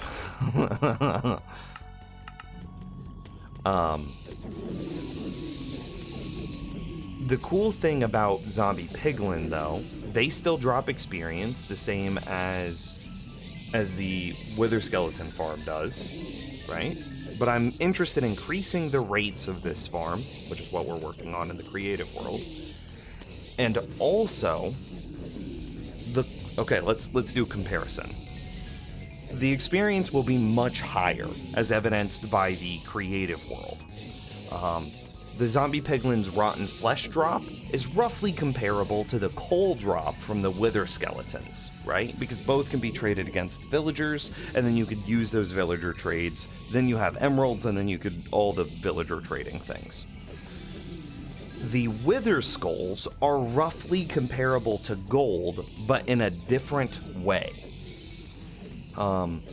Obviously, wither skulls give you beacons, and beacons are just hugely important things in Minecraft, but the gold, you can keep it as golden nuggets, you also get gold ingots, and that can be bartered with regular piglin, and then you get all of the barter drops. And that's what, 1, 2, 3, 4, 5, 6, 7, So that's what, 14 items, because there's technically iron nuggets that I don't store. 1, 2, 3, 4, 5, 6, 7, 8, 9, 10, 11, 12, 13, plus the iron nuggets is 14, and technically you also get regular water bottles. So kind of 15? But we're just going to call it 14 for now. So you get 14 items out of the gold drop from the piglin. Coal is fuel, though? Can't you use fire charges as fuel? I actually don't know. Yeah, because nothing else here is fuelable. Maybe spectral arrows could be used as fuel? Well, it's not even just that. So if we just say that these, call it 14 items, are comparable to Wither Skulls, basically these 14 items being comparable to a beacon, right? Then zombie piglin farms are still better because of where you can put them, rather. A Wither Skeleton farm has to be built in a nether fortress on a 4 range. Well, what would you call that? A crossroads. A large 4 intersection crossroads. However, a zombie piglin gold farm could be built wherever the hell you wanted it, as long as it's in the nether wastes. Well, this bastion here is in the nether wastes, and I have a magma cube farm, which is a froglight farm, which means that if rotten flesh is roughly comparable to coal, and beacons are roughly comparable to all the bartering drops, zombie piglins still create more experience than a wither skeleton, so zombie piglin win there. And also, the zombie piglin farm can be built next to other things. In this case, a froglight farm, which means that zombie piglin win again, because not only do they do all those other things that are roughly comparable, coal being comparable to rotten flesh, bartering being roughly comparable to beacons, they win on experience, and then they also win because I can build a froglight farm next to it. Yeah.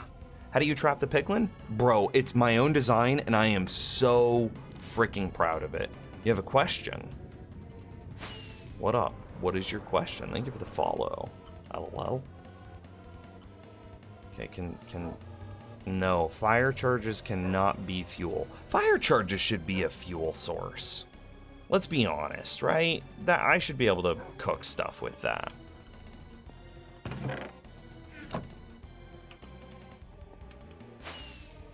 Can you use 2 monitors for a laptop, or do you have to use a desktop? No, you can absolutely use multiple monitors on a laptop. I mean, some laptops are,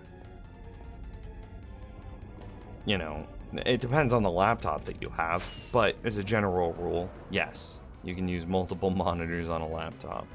I have a laptop, and I will frequently hook it up to, say, my TV, and use that to, like, watch shows or movies, right?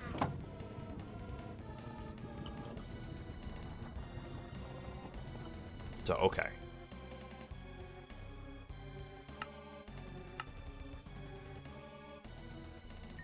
If only we could convert nuggets to bars automatically. Oh man, that would be sick, right?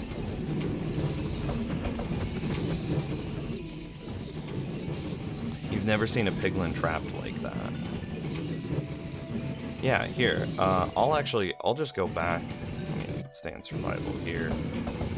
Re-aggro. Yeah. I'm so proud of this Wither Skelly design. It is completely my own design, and I thought that it was just... I'm really proud of this. Like, really, truly, I think that this is... Oh, we've got the Dark Nether bug.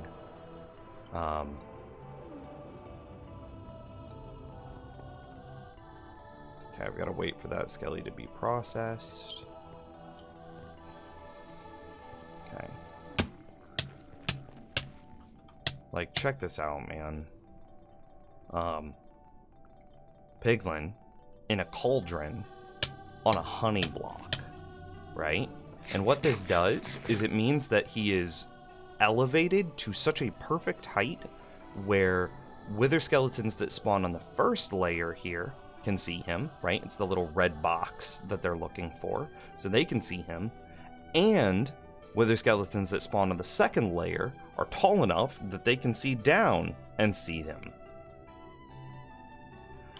Additionally, because I don't need to spend all these blocks trying to keep him contained, right? It's just a honey block on cauldron. That's it. It's basically a 1x1 space. I don't need to use as many blocks in my bait area. Well, because I don't need as many blocks in my bait area is the smallest bait area in order to get my wither skeletons down to a single spot, right there. My bait area is basically the smallest of all wither farms. All wither skeleton farms, rather. Mine is only 11 blocks, whereas others are usually like 15, which I know, 4 blocks, not a lot.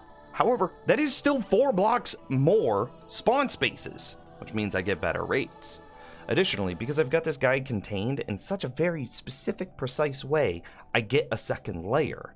And because I can just use powdered snow to break their fall as they, to like reset their fall height, they don't take any damage, which means that I can continue to how do I say this? That means that the second layer works exactly as well as the first layer, which means I get a ton more spawn spaces. I don't know how many this is, but it's a lot. 100 extra spawn spaces. And then, because I use wolves down here in order to kill my wither skeletons, wolves aggro skeletons, wither skeletons automatically. No player interaction required. And so, and because the wolves are owned by the player, they're tamed, when they kill a skeleton or a wither skeleton, it counts as a player kill, which means I get experience and rare drops, which turns this farm into a fully automatic experience farm and a fully automatic wither skeleton farm.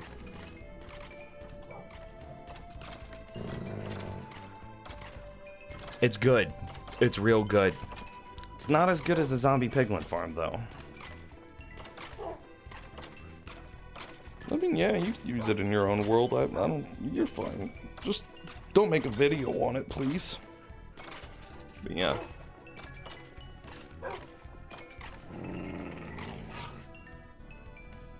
See, so this is good, but we're ultimately limited by the total number of spawn spaces that you can squeeze out of a nether fortress, right? So you're looking for one of these 4-way intersections, like this, like this. You're looking for these 4-way intersections, but you are ultimately, and well, rephrase. Once you find this 4-way intersection, it only turns into like a 13 by 13 area, right?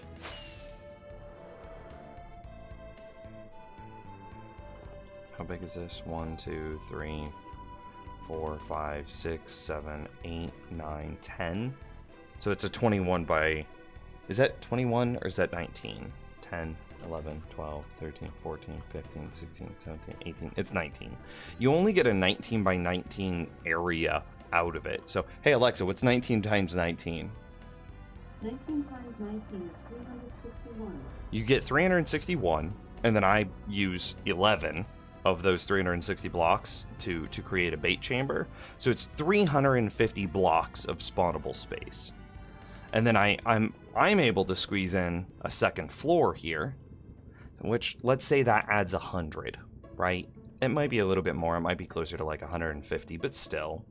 So I might have roundabout 500 total spawnable spots. You could...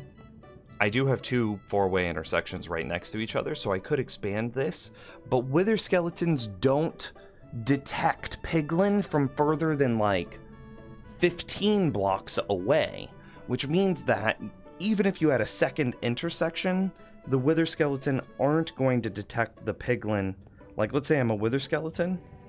Say I spawn over here if I built this second intersection, made it wither skelly spawnable. I can't see that guy.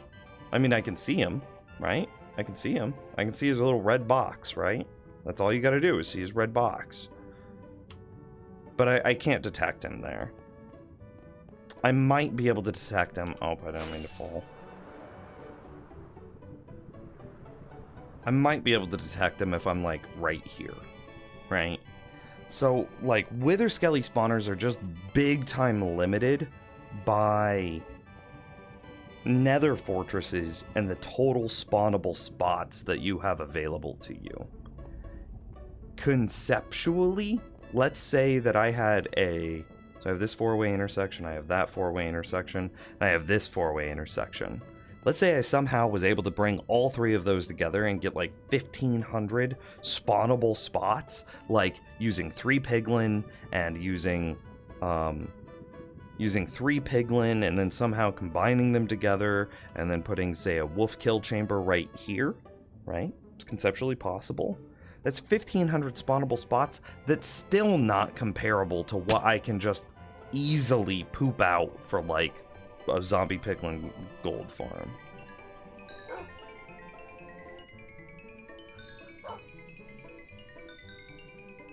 Without even doing a single thing, congratulating on the design. Okay, yeah, thanks. So is there a height limit on how high you can go, so you are limited to how many floors? Yeah, you can only add a second floor.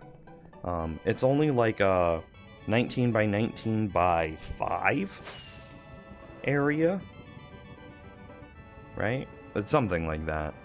So you have the rose height here, 1, 2, 3, 4, 5 for the rose height again, and that's it.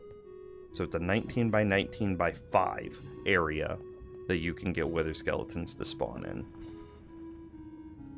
Something like that, right? And maybe there's some weird block zigzag that you might be able to do that might be able to get more things. I can't possibly imagine what that would look like. But for just layers, 2 layers, that's it. So let's say I'm able to get 1,500 by combining 3 intersections together, which is just not reasonable. Okay, so now check this out. We have a 23. This is 23 blocks twice plus 1. So what is that? 46. So this is a 47. Hey Alexa, what's 47 times 47? 47 times 47 is 2,209. 2,209 blocks on this one layer. One layer is 2,000 blocks, 2,200 blocks, whereas building 3 wither skeleton farms was still only 1,500 blocks, and that's like if I could freaking magically perfect how to do it, which I don't think is possible.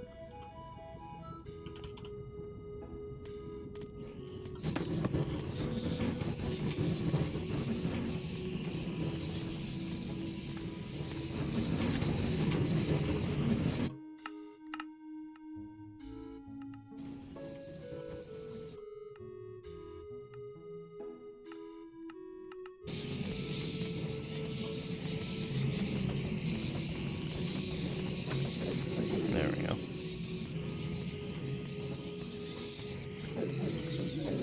So like one layer of this is worth 3 wither skeleton farms. And maybe I should reduce the size of these zombie piglin layers, because I have to account for travel time. If they spawn on the very outside of the perimeter, like on the very edge of that spawn platform, then they have to walk quite far before they're able to reach the center fall point. If I were to shrink the layer a little bit, they wouldn't have to walk as far, And then if I say added more layers to compensate for the loss of spawnable spaces, could I keep my number of spawns the same while reducing their travel time and thus increasing my rates? Likely. I believe that to be true.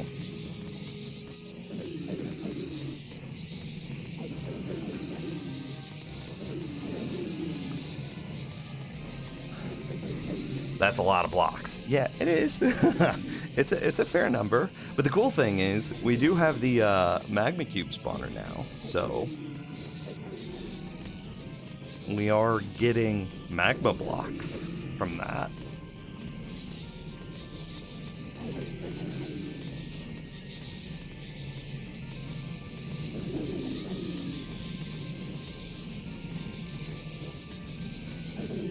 So the magma cube spawner itself will... Hey Alexa, what is 2,200 divided by 64? 2,200 divided by 64 is 34.375. 34.375. Call it 35. I need 35 stacks of magma blocks in order to build a single layer. 35 stacks of magma blocks to build a single layer. How many stacks is in a chest? What, that's 9 times 3 is what, 27? So I'd need a little bit more than half of a double chest.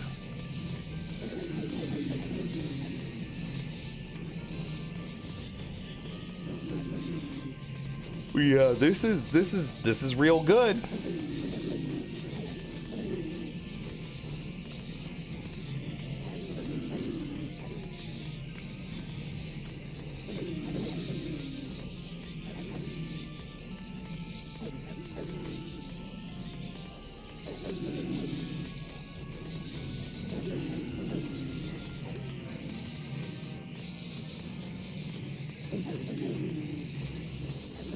I wonder. See, because this is the maximum. So what determined the size of these layers? It was the distance that a zombie piglin can track to a turtle egg. Zombie piglins can track 23 blocks to a turtle egg. Therefore, I built and apparently it's a square track and not a circular track. So this guy, you would think would be on the... How did they all die?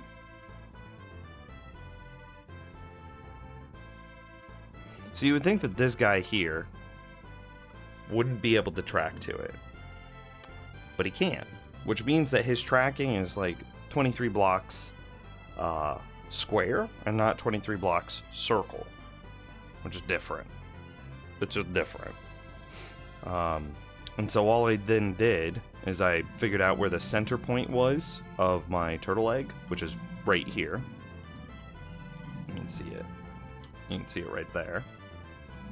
So if this is my turtle egg right here, this is my 0 block, 1, 2, 3, 4, 5, 6, 7, 8, 9, 10, 11, 12, 13, 14, 15, 16, 19, 21, 22, 23, right? And so that's all I did. But see, if you look, if we step back,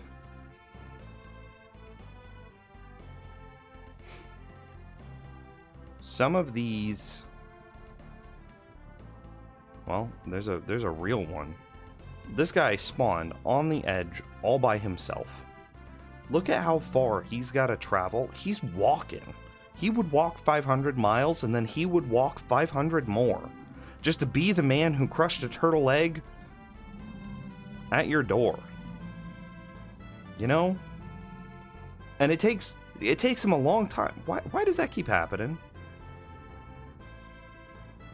Oh, I must be too close to the farm again.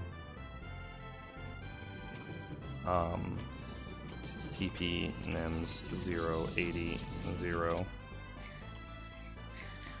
And then it's TP NIMS -838 -400.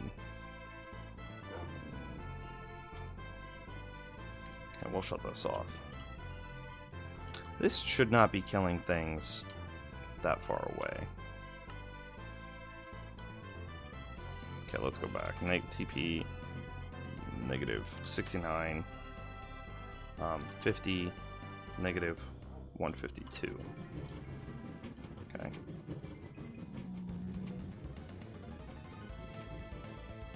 But do you think it'll get faster if you made the platform smaller? Yeah, because I think they would have to walk less. That makes sense? Like, again, here's a pack that spawned on the very edge. Look how far they gotta go.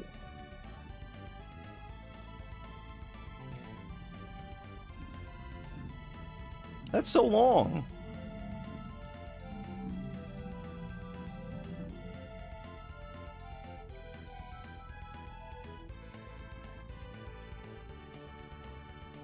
So, like, if instead of doing it this way, hang on, what is the range where Minecraft, hang on.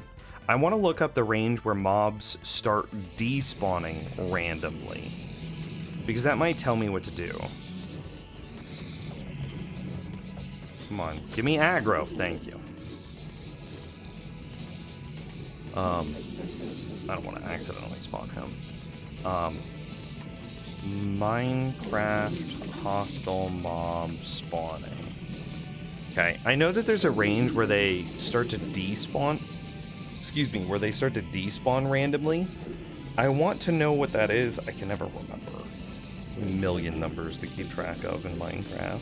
My brain's not that big. Okay, here we go.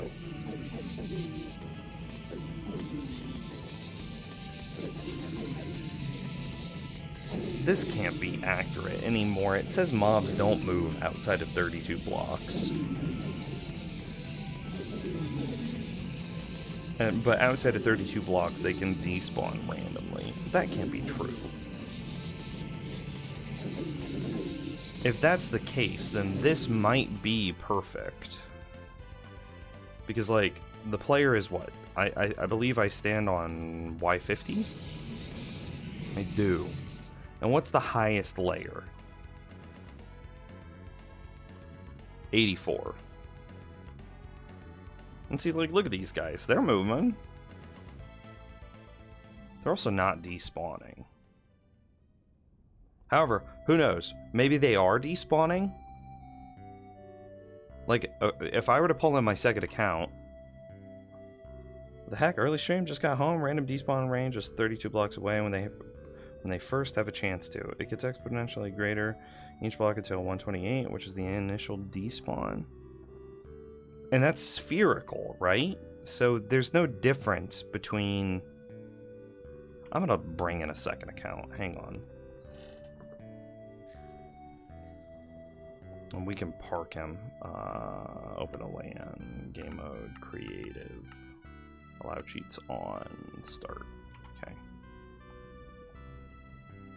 Bring in my AFK account. Park him down there. It's taking forever to swap. Okay, play. Yes, I want to have 2 instances of Minecraft running.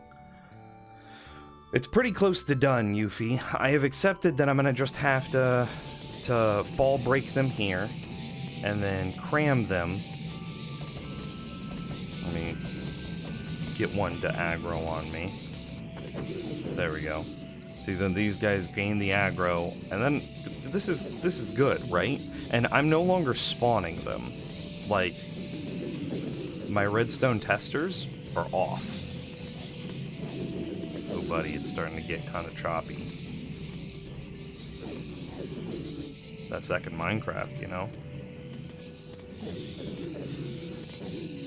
You think there's a Nembomb gold farm that has layers of a specific size for optimal walking times?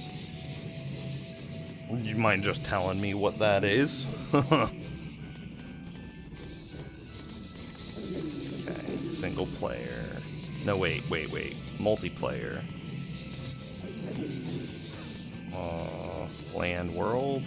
Logging in. Nims AFK has joined. TP Nims AFK to Nims TV. Okay. Hello.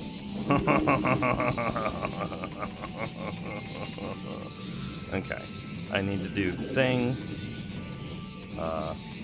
Game mode. Survival. I'm gonna set this guy to spectator. Then on my AFK account. Okay. Presumably that means I did the thing. Okay, cool. Alright. And then I'm gonna lower the frame rate of my second account.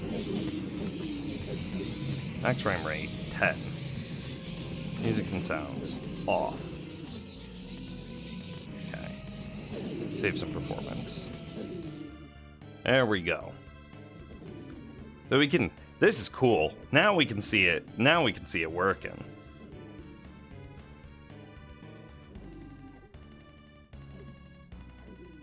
This is dope. Okay, let's come up here.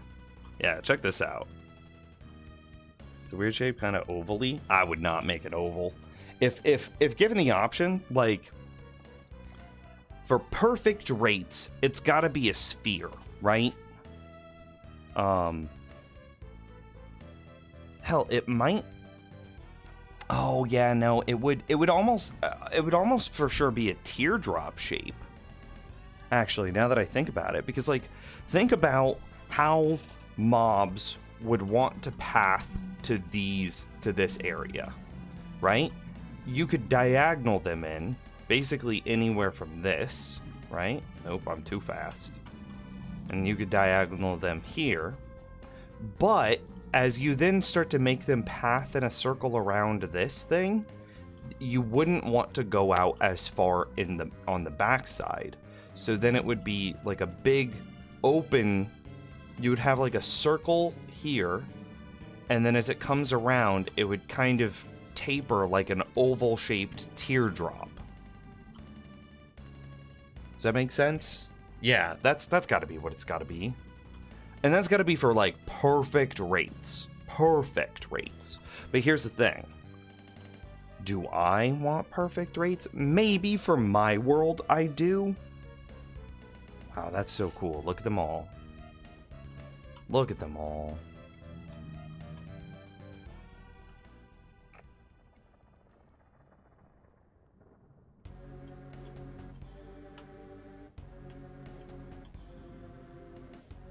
Yeah, this is sick. From my world, maybe I want perfect rates, but if I were to try to communicate this to... If I were to try to communicate this to someone who's not good at redstone, if I were to try to communicate this to someone who's not good at redstone, what the size, shape, and whatever would be, I would just be like, make a square that's X number of blocks wide, right? Don't try to make people make weird shapes unless the weird shape is integral to the size, to the design's function. If you can get 99% efficiency out of a easily communicated shape, I would definitely do that for the purposes of a tutorial, at least.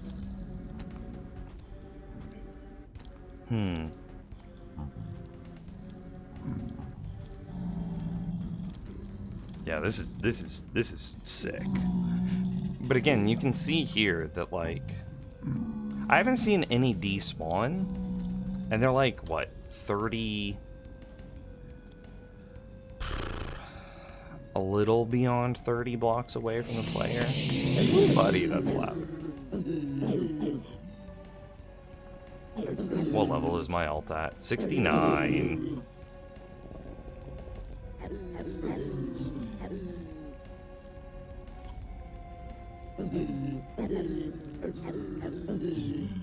Yeah, I mean that's quite cool.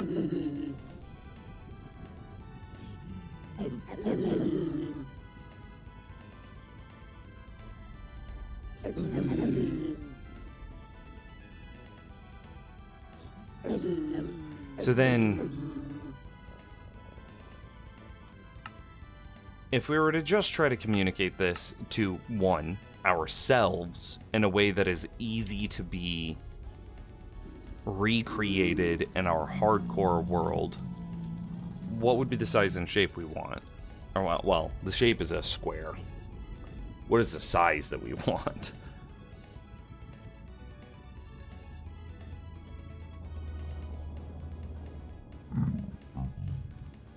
And then how big?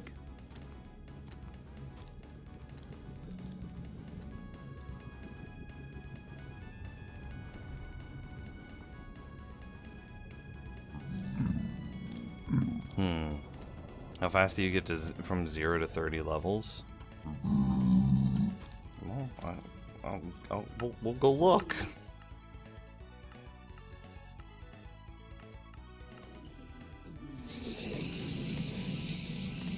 I'll just snipe his experience. Experience set. Nims TV 0 levels.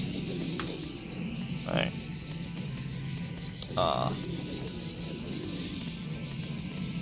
Okay, we started at the 50-second mark.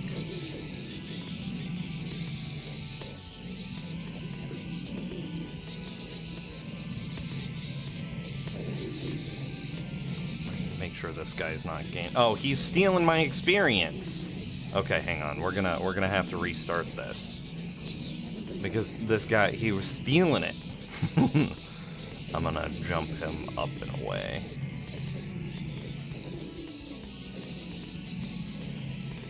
Here, no, just keeping him in here is definitely the best call. And I'll just stand closer. Oh, hey, we got a runaway.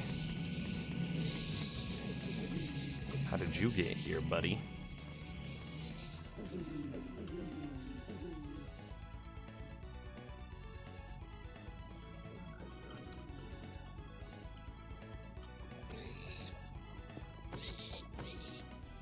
Here, effect. Give Nims TV strength 1 billion for true.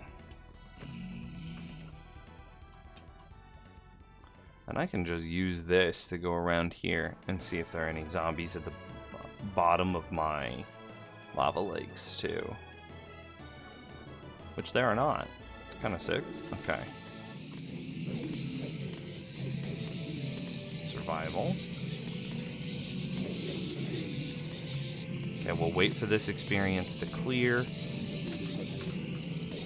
And okay, I hit it perfectly, and we are at the 50-second mark. Can you post a screenshot of the shape in Discord? Yeah, hell yeah. 15 by 15 might be too small, because we're currently at a 47 by 47.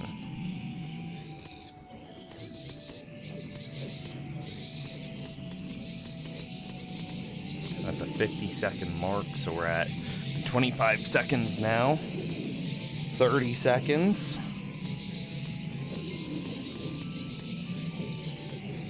$35 seconds. 40 seconds.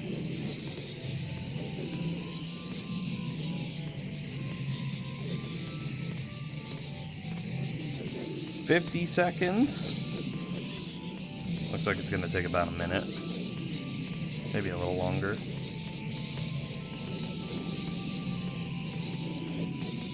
There's a full minute. It definitely needs to be odd. I appreciate that you're giving me odd numbers. 25 by 25. I mean, I'm just gonna probably minute 10. Hang on, we're close. There it is. Minute. What would that be? A minute 15. So 75 seconds to get from 0, true 0, to 30, to level 30.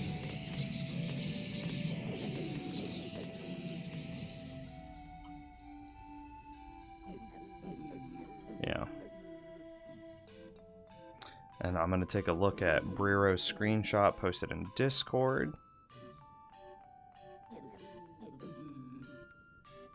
Oh, that's for a very different design. It's for a 3x3. Interesting. A Nembomb's shape, yeah. There's a very... Here, let me make it so you guys can see.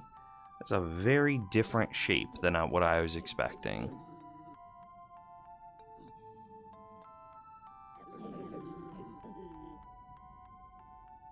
Huh. Yeah, while interesting, I don't think it actually affects us here.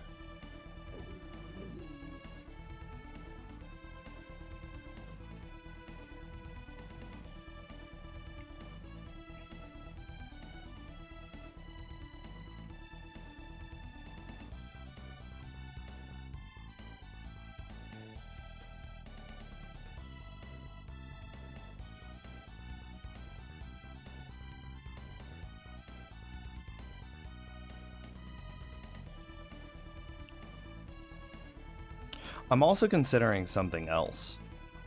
If we were to decrease the size of each of our layers to reduce the amount of travel time that it takes for a zombie piglin to enter the fall tube, does... How do I say this? We're to decrease the size of each of our layers, so we decrease the amount of time it takes for a zombie piglin to enter the fall tube. Does that cause more congestion around the entering of the fall chamber? So, like, if I... Okay. Well, this is a good example. You see how they're just running into each other?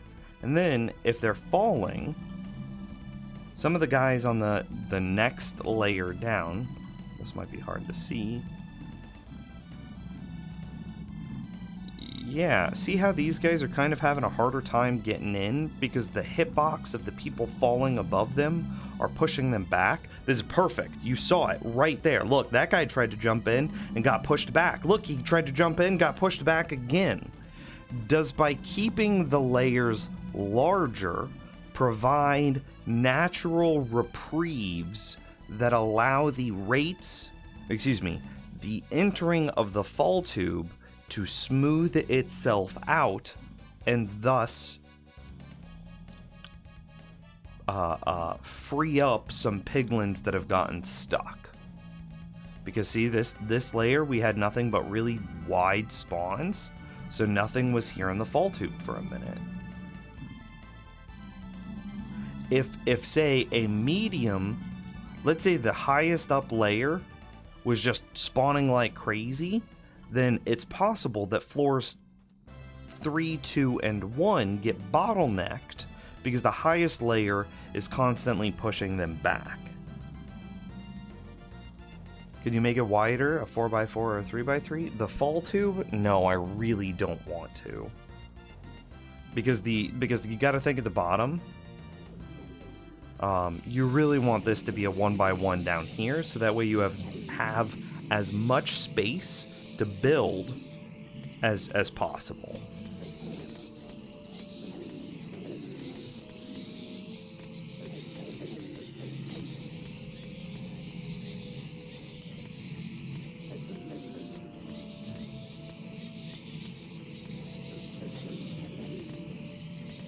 Yeah.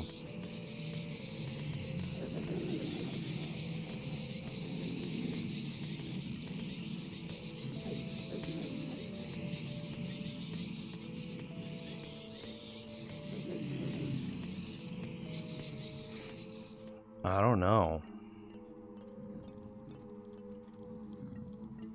Do we just send it as is?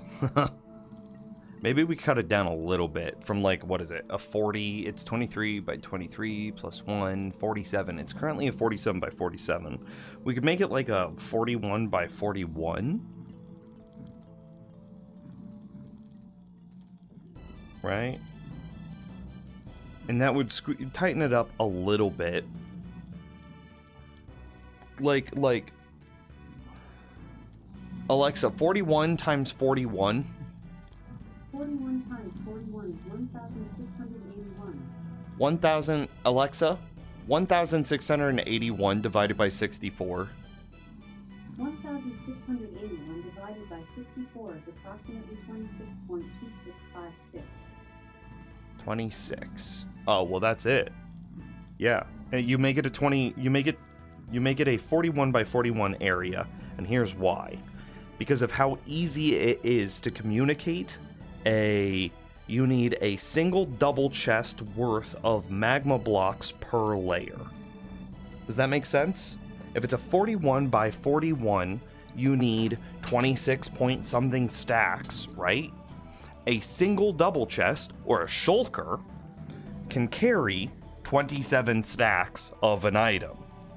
So, you would need one shulker, one single chest worth of magma blocks per layer if it were a 41 by 41 area. Right?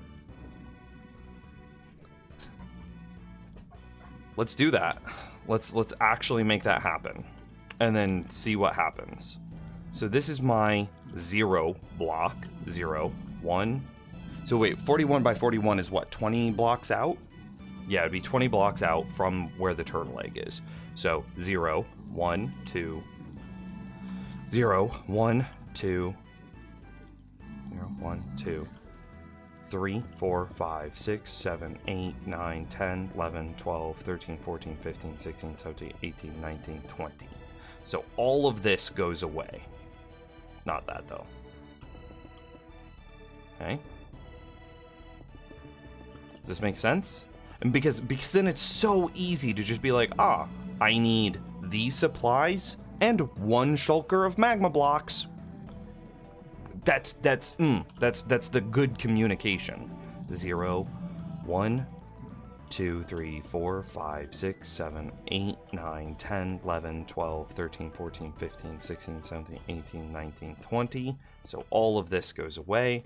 So it should just be the third block in gets destroyed. I'm going to count one more time. So this is the 0th block.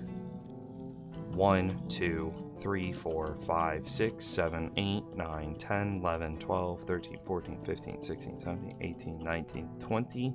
The third block. And that leaves, yep, okay, cool. I can, and we'll do this one more time, I guess. 0, 1, 2, 3, 4, 5, 6, 7, 8, 9, 10, 11, 12, 13, 14, 15, 16, 17, 18, 19, 20. Perfect. Your boy counted originally, and your boy can count a second time. So then isn't there a command that I could do that's like, fill this space?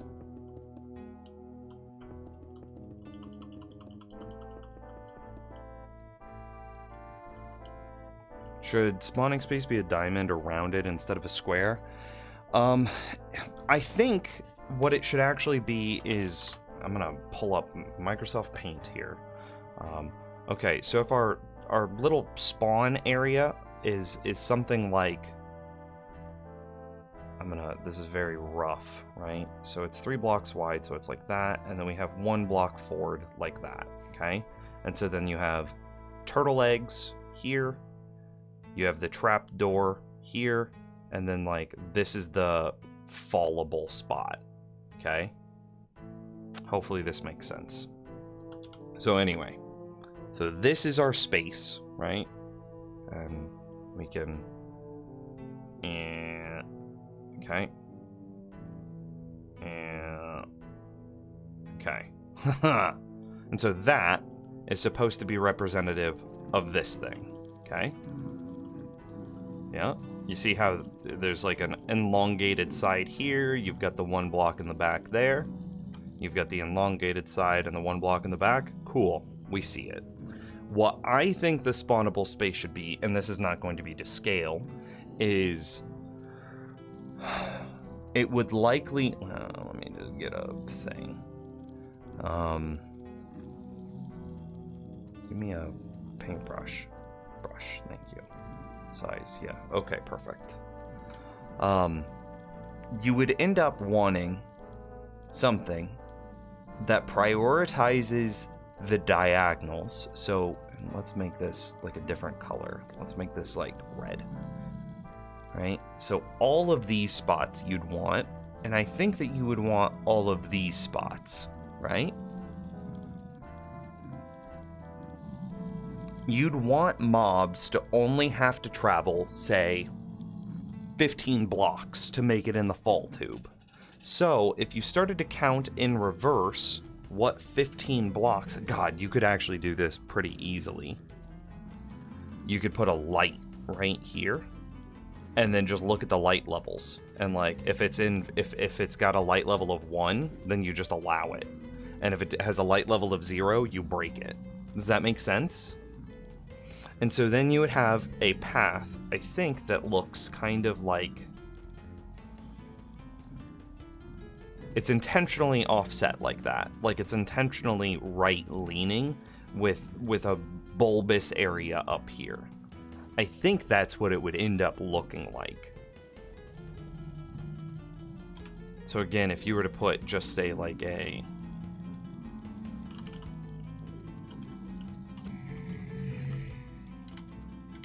right?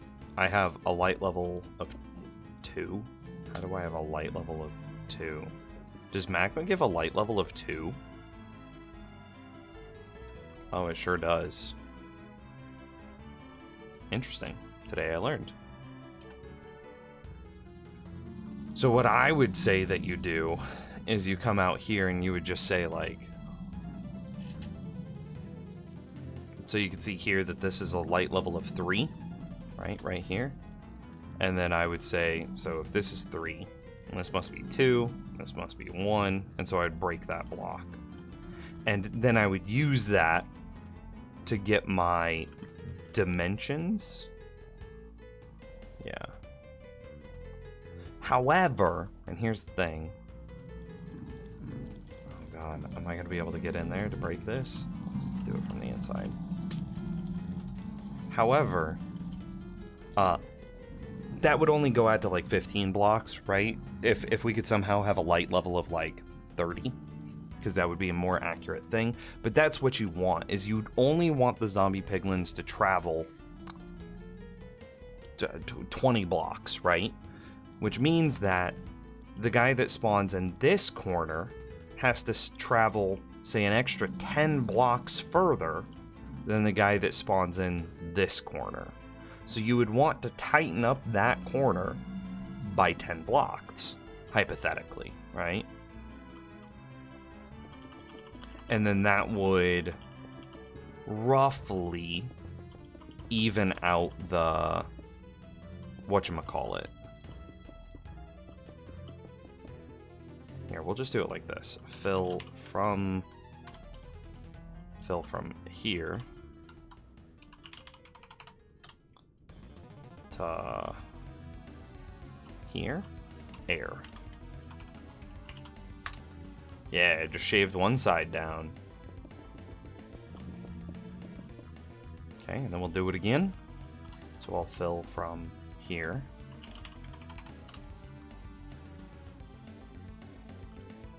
To here. Air. Sick. Did it again. Alright. We'll do it again. Fill from there. To here. Air. And then last but not least, fill from there.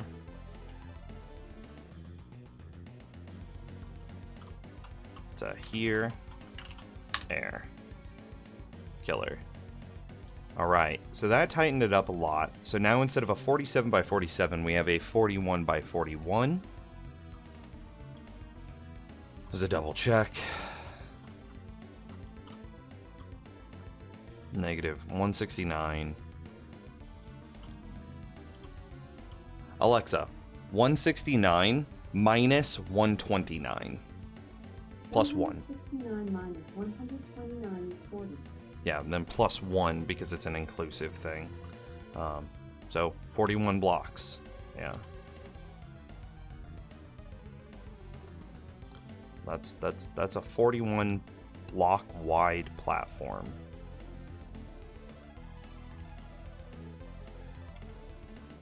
go spectator. I don't have to scoot back then.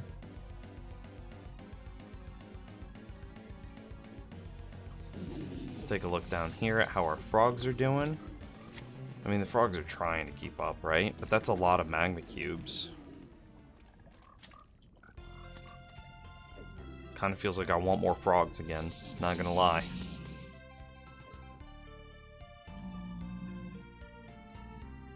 Yeah, you can kind of see it happening. Look at these guys right here.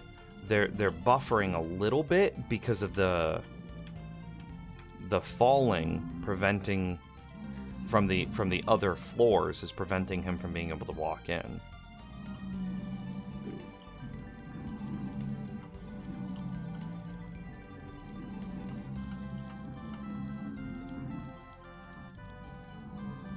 Baby's falling, no problem. Is there a way to remove these bottlenecks?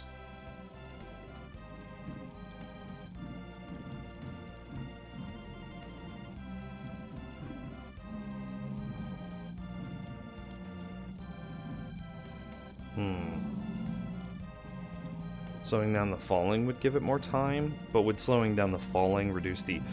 So there's oddities here, right? If we slow down the falling, does that reduce the overall rates? Or does it increase the overall rates?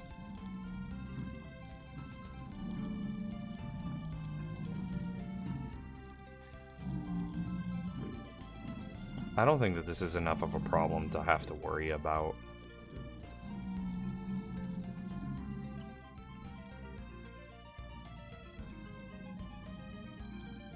Would a sphere work? The picture I sent in Discord had 2 fall holes, so it's just 2 overlapping spheres. Does that get them into a 1 by space? Because, like, that's really my question. That's what I need from this. It doesn't look like our rates have changed at all, for the record.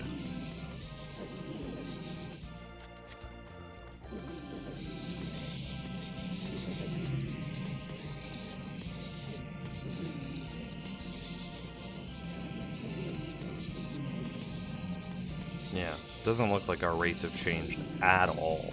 I'm gonna go ahead and destroy this. Blah blah blah blah. Blah blah blah blah blah blah blah blah blah blah blah blah blah blah blah blah blah.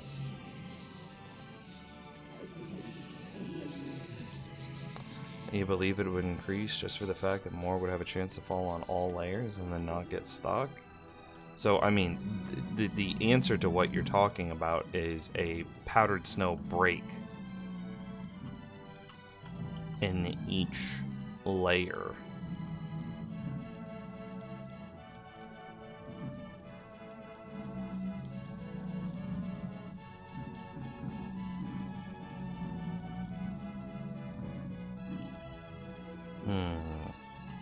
Let's try a thing.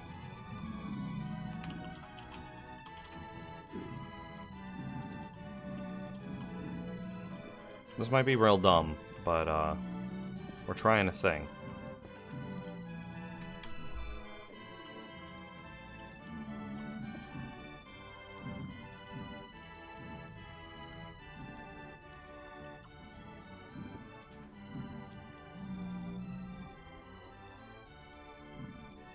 If they freeze, then this is no good.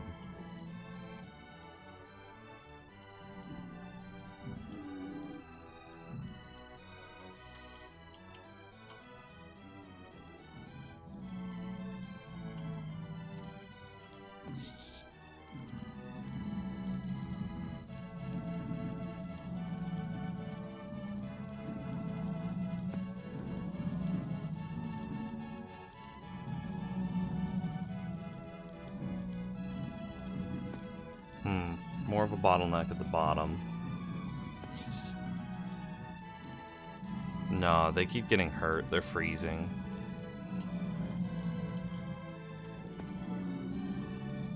All but the bottom layer? Okay, okay.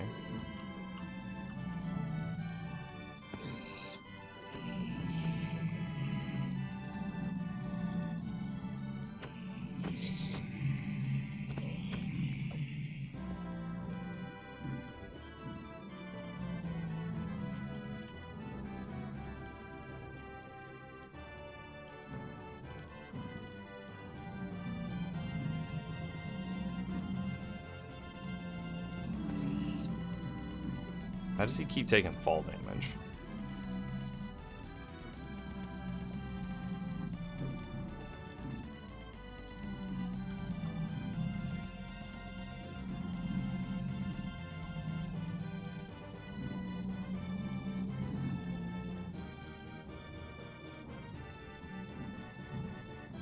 The bottom layer is still absolutely dealing with the buffering from the higher layers.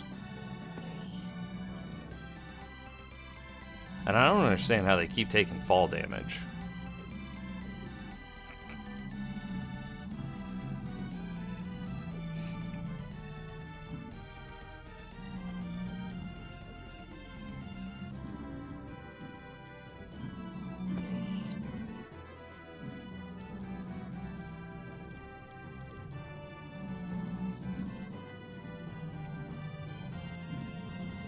That sounds terrifying, Yuffie. Jeez.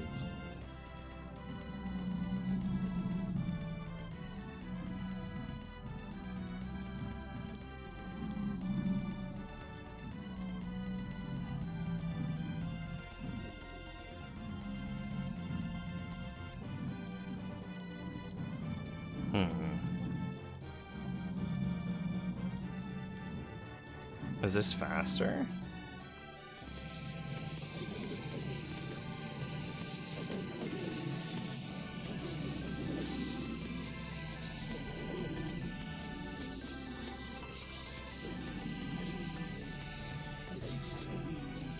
You have to see it by doing a 0 to level 30.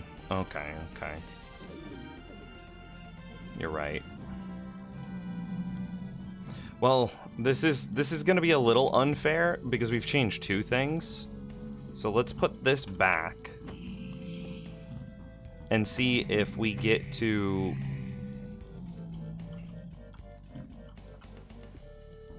30 levels now. What did it take before? 75 seconds? Okay, okay.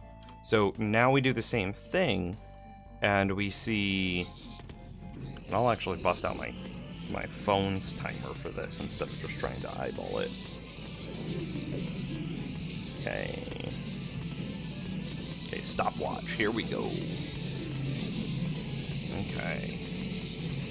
We will go survival. We'll go quieter monsters. We'll go experience. Set NIMS to 0 levels on 3, 2, 1. Okay. Here we go. 4 seconds. 10 seconds. So this is now a test to see if the smaller layers have increased the rates of the farm. 20 seconds. I want to say that was much faster than it was last time.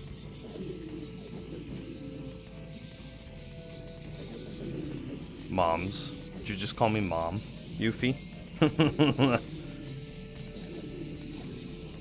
This is much faster, I think.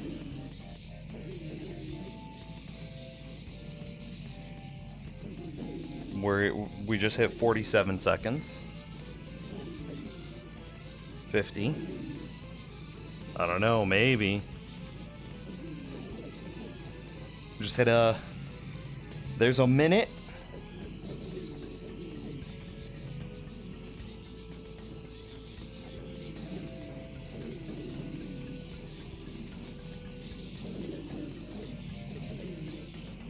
Minute 15. And that's it. Yep, there's 30. So, like, timer was a minute 17. So, like, I'm gonna say that's the same thing. 75 seconds and 77 seconds are the same thing. There's no, like, true statistical difference between 75 and 77.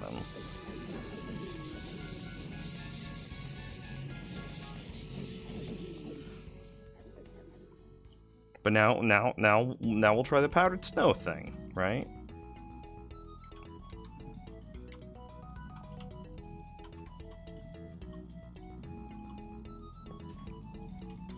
It is, however, good to know that decreasing the size of it did not result in any major change in our rates. Exactly.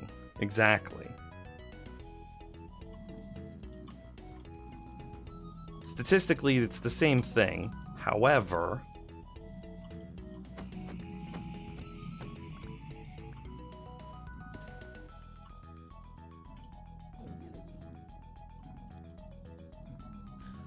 statistically, it's the same thing. However, oh wait, I can't change the bottom one. No, wait, this isn't the bottom one. I'm just dumb.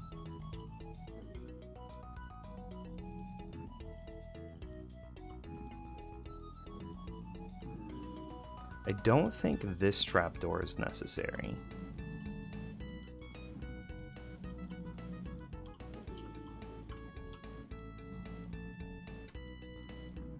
Hell,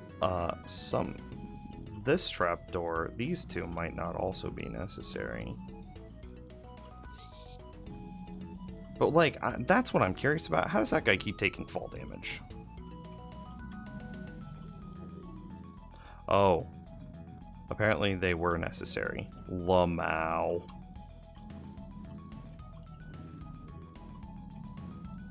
Which one was the necessary one, do you think?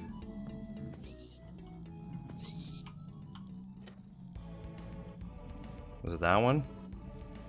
No.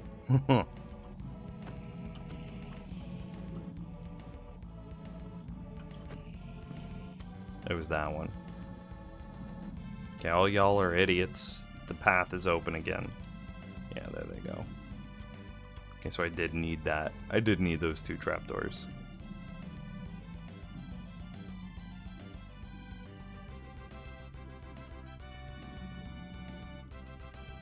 If we could somehow fix the bottlenecking, it could be so much faster. Maybe.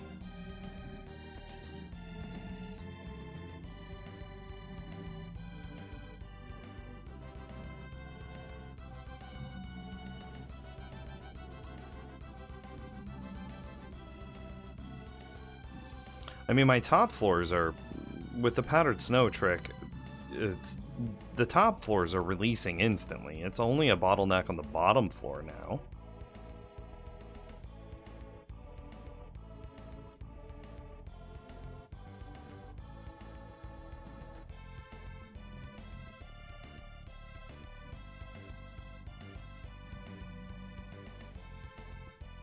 Yeah, all of them just released, like, basically instantly.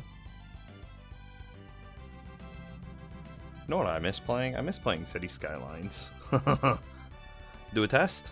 Agreed.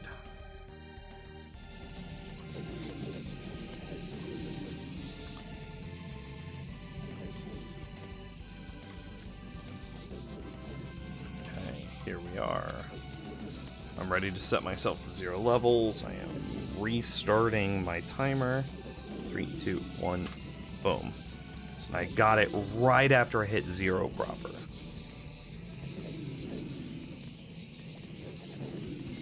Ten levels in 9 seconds.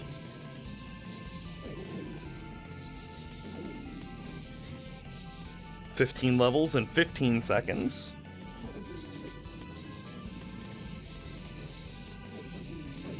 Why am I invisible?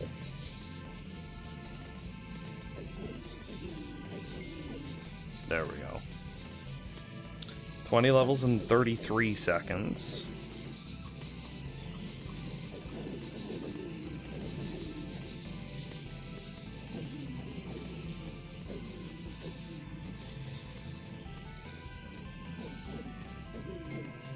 $25 in 50 seconds.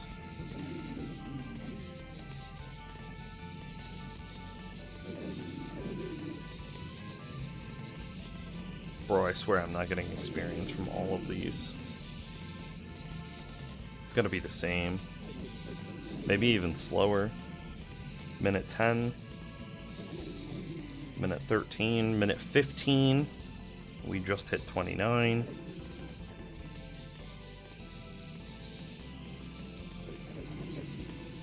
Yeah, this is no longer... Okay, minute 26. This was 11 seconds slower.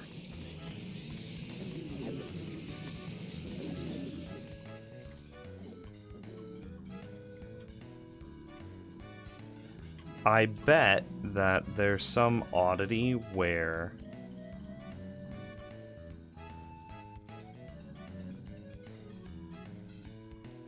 Excuse you, excuse you, excuse you.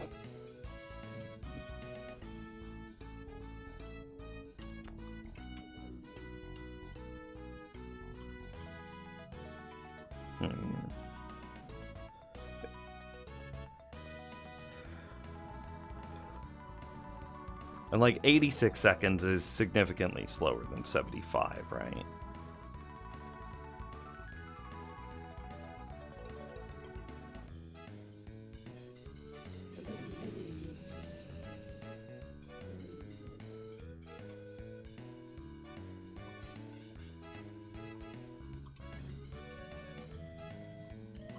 So then how do we prevent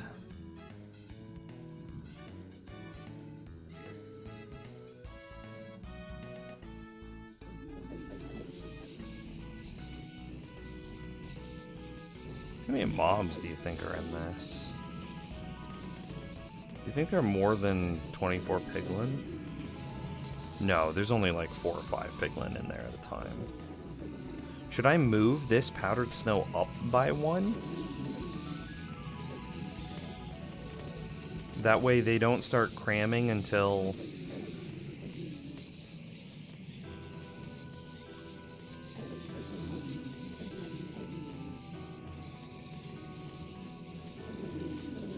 they have finished their fall?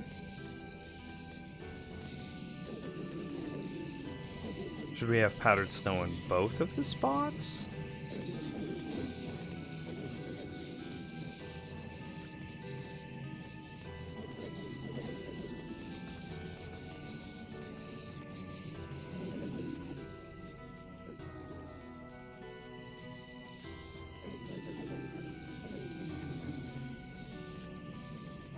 What do you use to invest, do you think?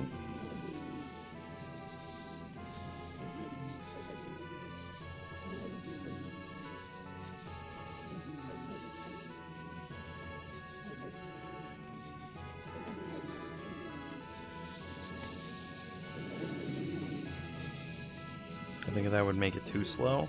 What I'm hoping to do is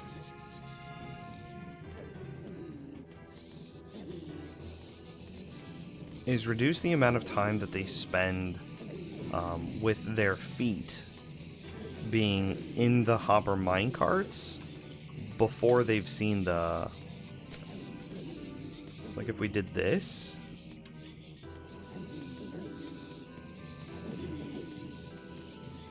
I'm just gonna test it. I'm just gonna do it.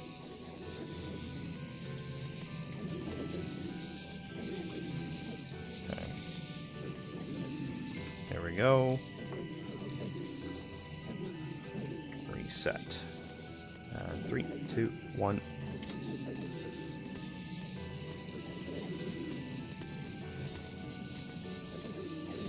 Level 9 in 7 seconds.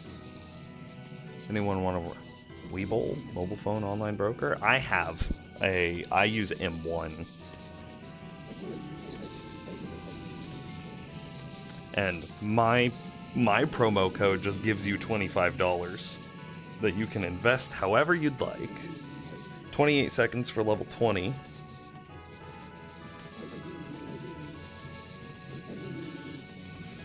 I think what was happening is we weren't getting experience from every single zombie piglin. I agree that this seems faster. Oh man, my computer's toasty. 25 and 48 seconds.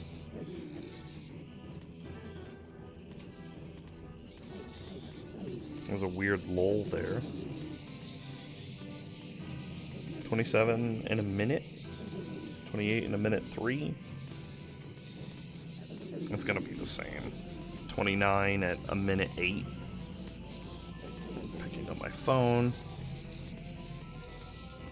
and there's a minute 16 for level 30.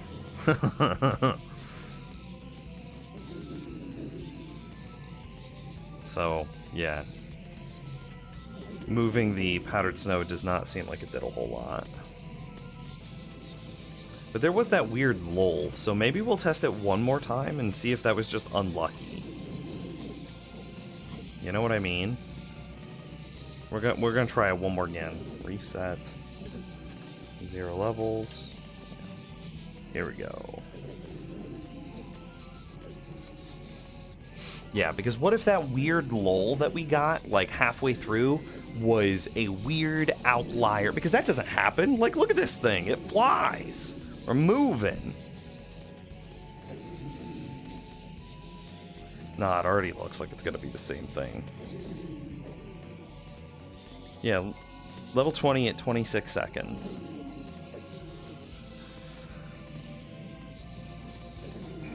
Stretch. Ugh.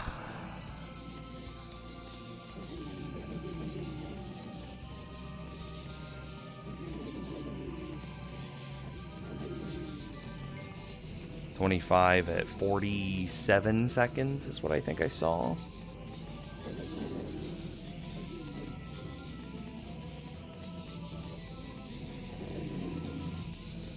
This one seems like it's going to be much slower, honestly. We just passed a minute, and we're not even halfway through 28. Minute 7. Picking up my phone.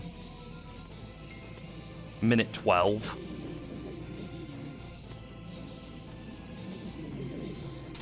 Which 3 seconds faster does not feel like a statistical outlier either. So I'm just going to put this back.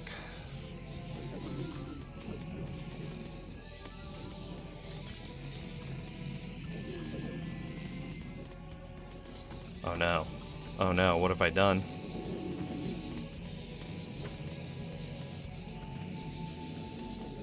Okay.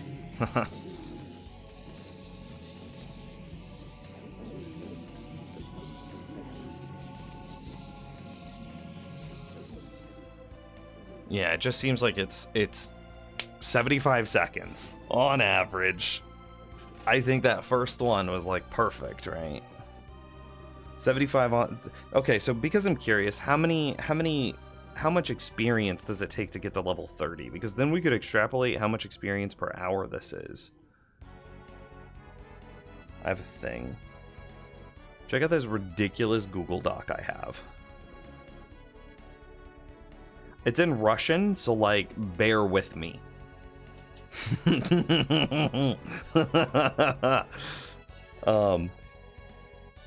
I don't know what all of this means, but he's got some descriptors. Level, total XP, required XP to level up. And this is like some notables, right? So the amount of experience to hit level 30 is 1,395. Just and like check out how ridiculous this Google Doc is. So I think I'm level 570 odd in my hardcore world. That is 573. So right here, it took 1,386,588 experience to get to 573.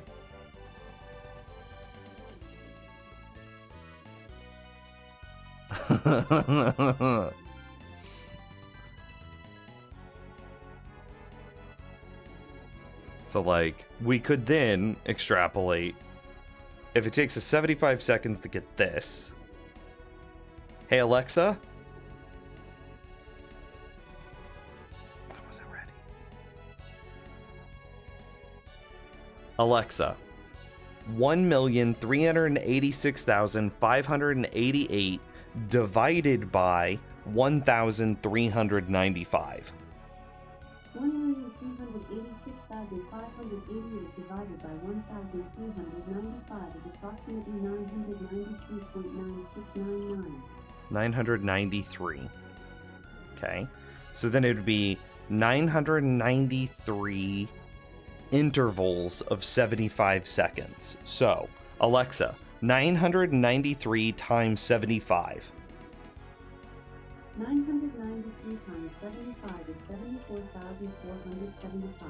74,475. Okay. Alexa, 74,475 divided by 60. 74,475 divided by 60 is 1,241.25. Okay. 1,241 is the number of minutes that would take. Okay. And then we get Alexa, 1,241 divided by 60. 1,241 divided by 60 is approximately 20.6833. 20.6 hours. Okay, there we go. I figured it out. I did the math. So at the experience rates from this farm, it would take us 20 hours of AFKing here in order to get to our current level in our hardcore world. 20 hours of AFKing here to get to 573. If your boy did his math roughly correctly.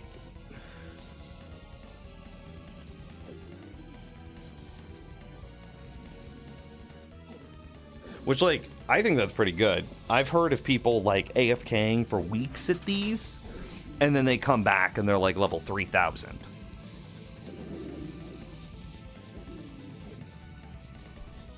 Which, that feels correct.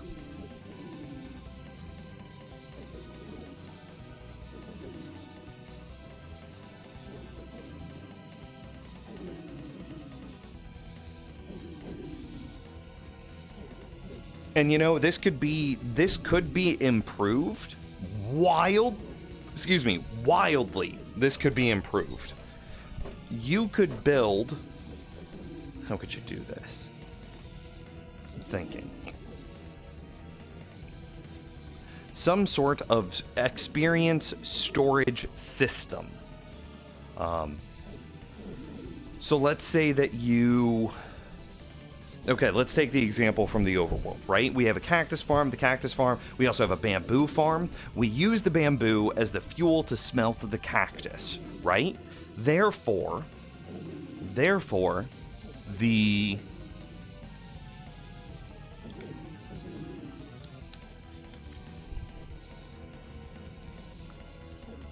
we are storing, we're just increasing the amount of experience that we're creating and storing, right?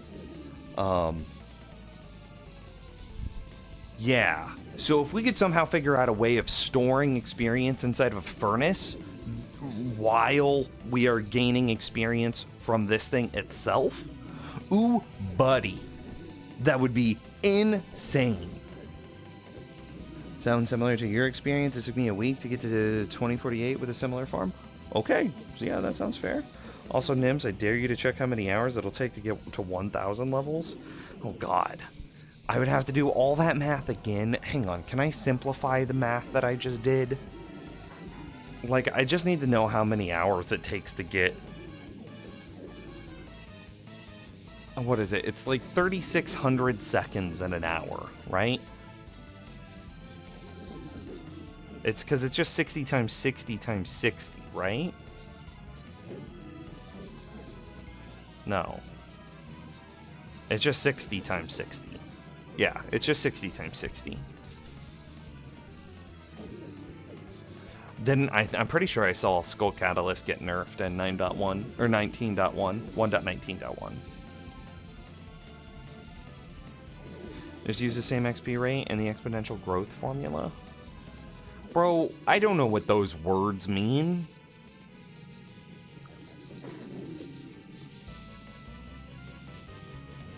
I would just figure out how much experience I'm getting per hour, right? And so I think it was like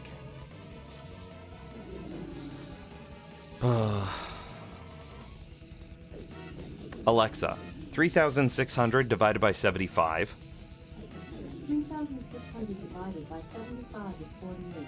48. Alexa, 48 times 1,395. 48 times 1,395 is 66,960. 66,960. Okay, so I'm getting roughly 66,960 experience per hour out of this. Okay, so then if I go to level 1,000, right, and we look at this, And so then it's just a simple thing of Alexa, 4,339,720 divided by 66,960. 4,339,720 divided by 66,960 is approximately 64.8106. 64.8. That's what we'll call that. So that's how many. It would take me 64 hours of AFKing at this thing. Call it 65. We'll round up.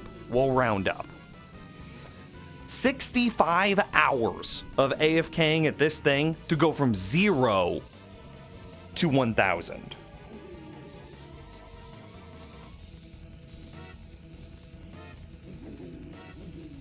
$65 hours to go from 0 to 1,000. That doesn't seem too bad. What? That's like 3 days of AFKing, right? You can do that in like an afternoon.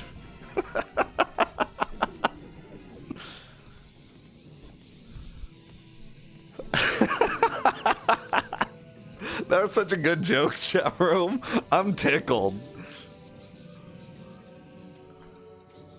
So you're already 20 hours done? Means 44 hours to go? There you go.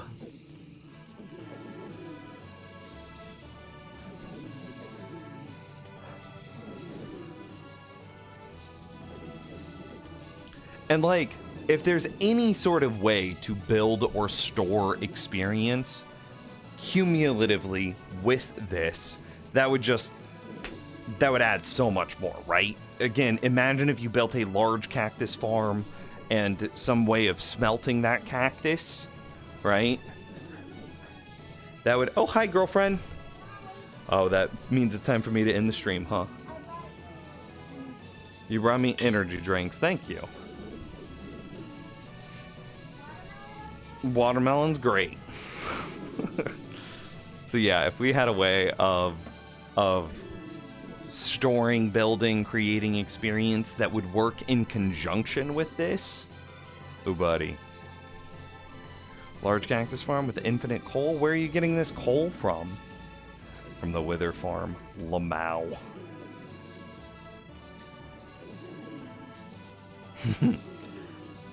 I mean, yeah, conceptually. So I wonder, that's a thought, Yuffie, because you don't get there are no smeltable blocks. Rephrase, there are no fuel blocks that you get from bartering. None of the proposed farms are a fuel block. Magma Cream's not a fuel block. Fire Charges, not a fuel block. I can't believe that, by the way. Magma Cream and Fire Charges should both be fuel blocks, but whatever. So if I were to build a cactus farm and use the coal from the Wither Skelly farm, would that make the Wither Skeleton farm have a higher? And then, you know, I made the cactus farm at the same... if I made the cactus farm the same rate as coal. So like, say we get 1 coal, then the cactus farm needs to create 8 cactus. Right? If so, their rates are paired together. Would that make the Wither Skeleton farm plus Coal Cactus farm have higher experience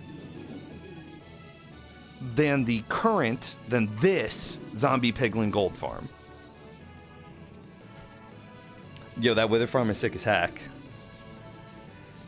Would an Enderman farm be better or no? No, Enderman farms are really, really dated. They don't provide as much experience. You get ender pearls from bartering. You can get ender pearls from the nether. You can get ender pearls from an overworld mob farm. Like, enders are just like, that's so 2013, chat room.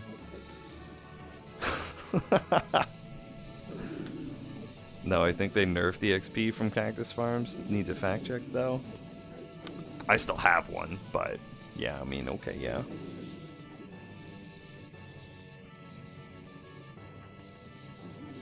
Well, I think this is it. I think we're done. I think this is what I will likely build, right? And then I'll put 3 farms around this, and then, you know, a basalt farm, double tree farm. And then I will likely need to, well, it's not even likely, I will have to build a storage area to store the immense amount of items that we're going to be generating. Lost Cactus Farm and the Nether are hard, and big ones, you need an army to match that Wither Skeleton flow rate. I mean, yeah. Raid farms, I think, are the best XP farms in the game. Stacked raid farms specifically. But yeah, Yuffie, I'm with you. In order to get enough cactus to... Because we probably get a coal every couple of seconds, right? So say 1 coal every 5 seconds. That means that we need to get 8 cactus every 5 seconds. That's absurd. That is a massive cactus farm. Yeah. But that's what it would take in order to pair to each other. You know what I mean? That's what it would take for a cactus farm to match the rates of... that's what it would take for a cactus farm to match the rates of the coal out of the Wither farm. So, that would just be... That would be... Whew. And then you think about the time, effort, and energy, right? Think about how much time it would take to build a cactus farm like that. To build this zombie piglin farm, admittedly, the farm itself will not take long. Just a couple hours. Clearing the perimeter, oh, that's a few 100 hours.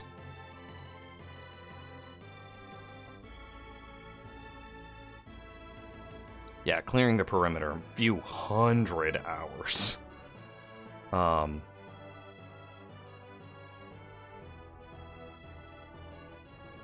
Could the coal feed a super smelter? Could the coal feed a super smelter? You can't get water in the Nether to then make your regular stone. You'll make another XP argument. Okay. Instead of cactus, use a basalt generator. Okay. By the way, the alt account, level 129. This guy. AFK basalt with XP from Wither Skeletons. I thought about that. I thought about it. Because then can't you smelt the basalt in order to... Can't you smelt the basalt in order to... It's like cracked basalt, and then that would give you experience. The thing that I thought about with that is... Well, I mean, you would only need... There's no reason to build a storage array, right? Because you're only getting 1 coal per every few seconds. You would only need, like, 2 furnaces. Still, the thought that I had is you are then losing an amount of experience to repair your axe. Is the amount of experience that you are gaining from the smelter experience system greater than the amount of experience you're losing from repairing your tool? Makes smooth basalt, okay. And so, you know, whenever you're talking about like minus 3 plus 4 to net gain 1, like I was like, nah, probably not worth it. Probably not worth it. Right?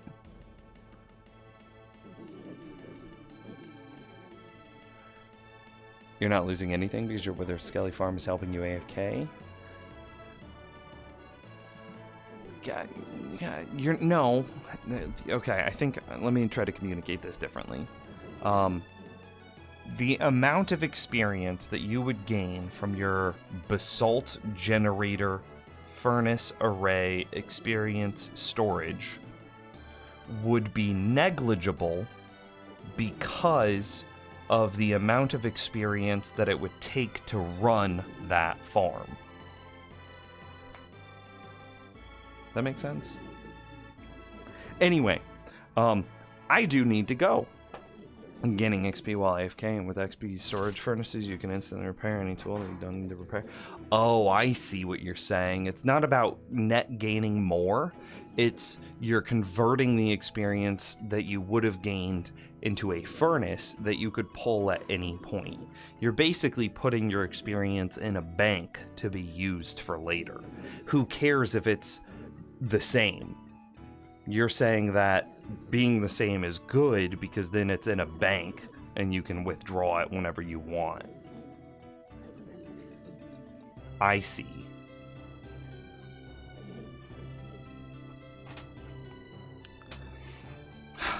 Okay. Still, the Wither Skeleton farm is still dope. Like, I still want to finish it. But I do think that this Zombie Piglin plus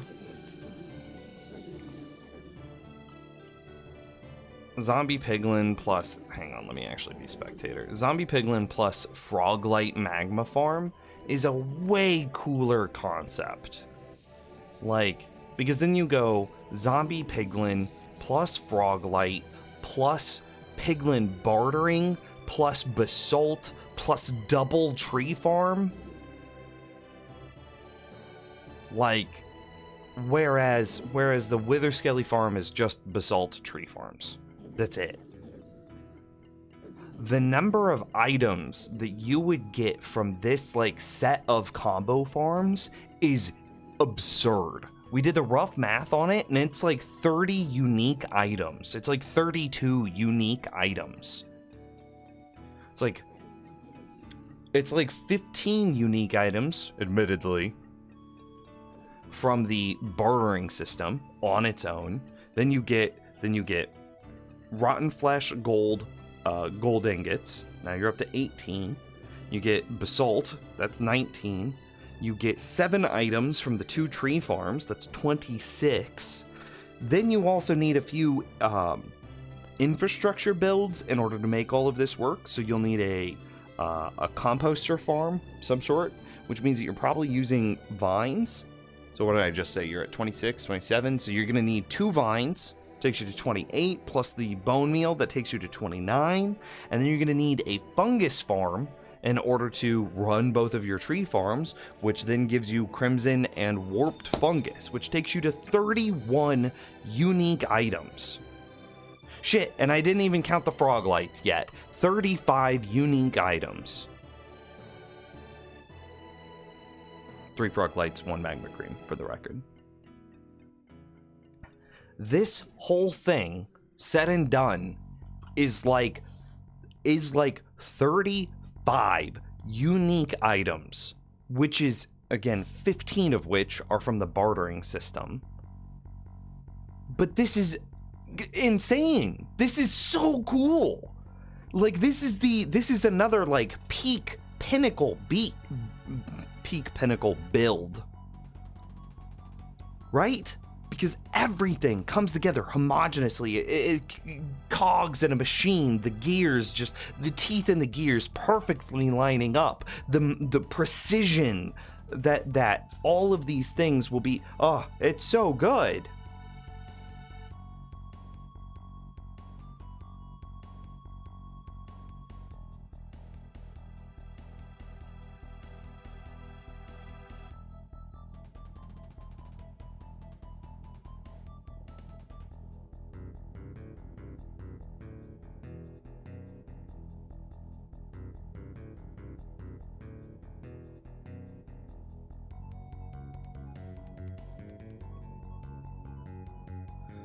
Admittedly, there might be some like infrastructure changes that need to happen in order to facilitate what we're discussing.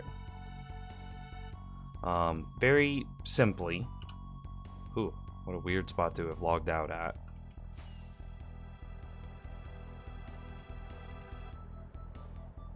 The Dark Nether glitch is so creepy to me. In order to fit, so the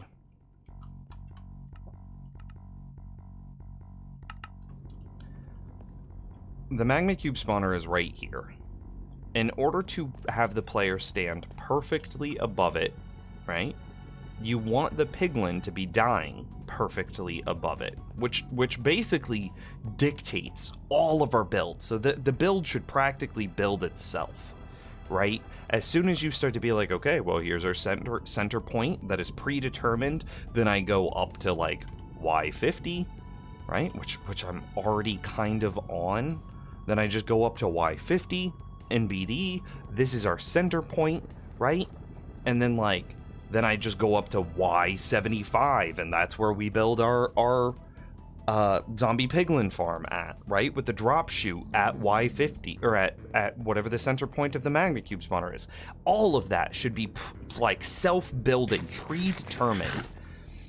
That means that our AFK room, this will get torn down again for the third time.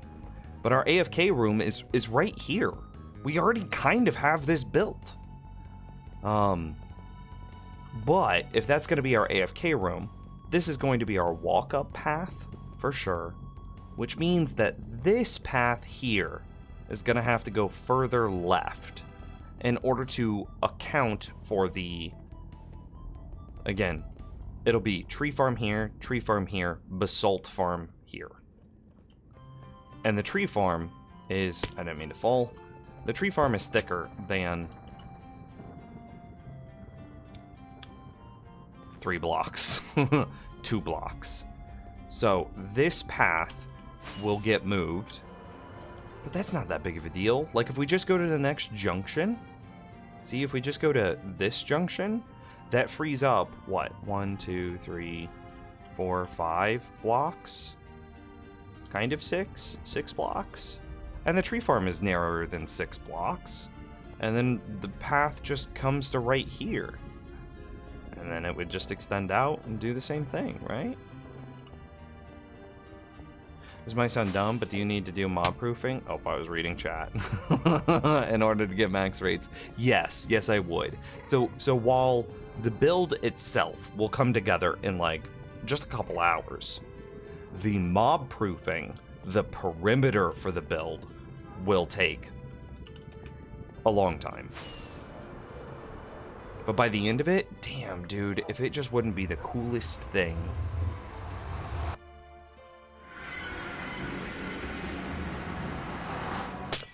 I'm like out of supplies. No more rockets, no more food. So, anyway, chat room, I have to go. Thank you for watching. Thanks for hanging out with me today. I really appreciate it. I feel like we had so much fun, bro, and I feel like we finally have like the end-all be-all, the peak. We know exactly what we want. We know exactly what we're doing. Like the hard part is over. We have proven the concept. It works. We can do it. It takes 60 hours to get to level 1000 from scratch. It'll take us 40 hours to get from level 500 to 1000 from where we are now. Like, it is doable. We can do this.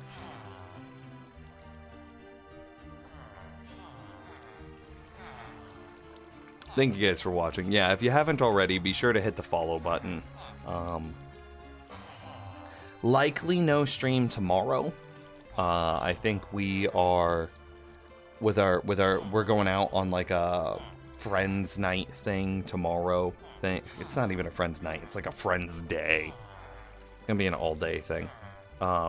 Maybe Sunday though. I'm planning on doing a bunch of meal prep because I'm spending way too much money on like fast food. So I'm planning on doing a bunch of meal prep Sunday. So we'll see for a stream on Sunday. If not Sunday, I'll definitely be back same time, same place, Monday. Thank you guys again for watching. Thank you for the support, the love, the hopes, the dreams, and I'll see you soon.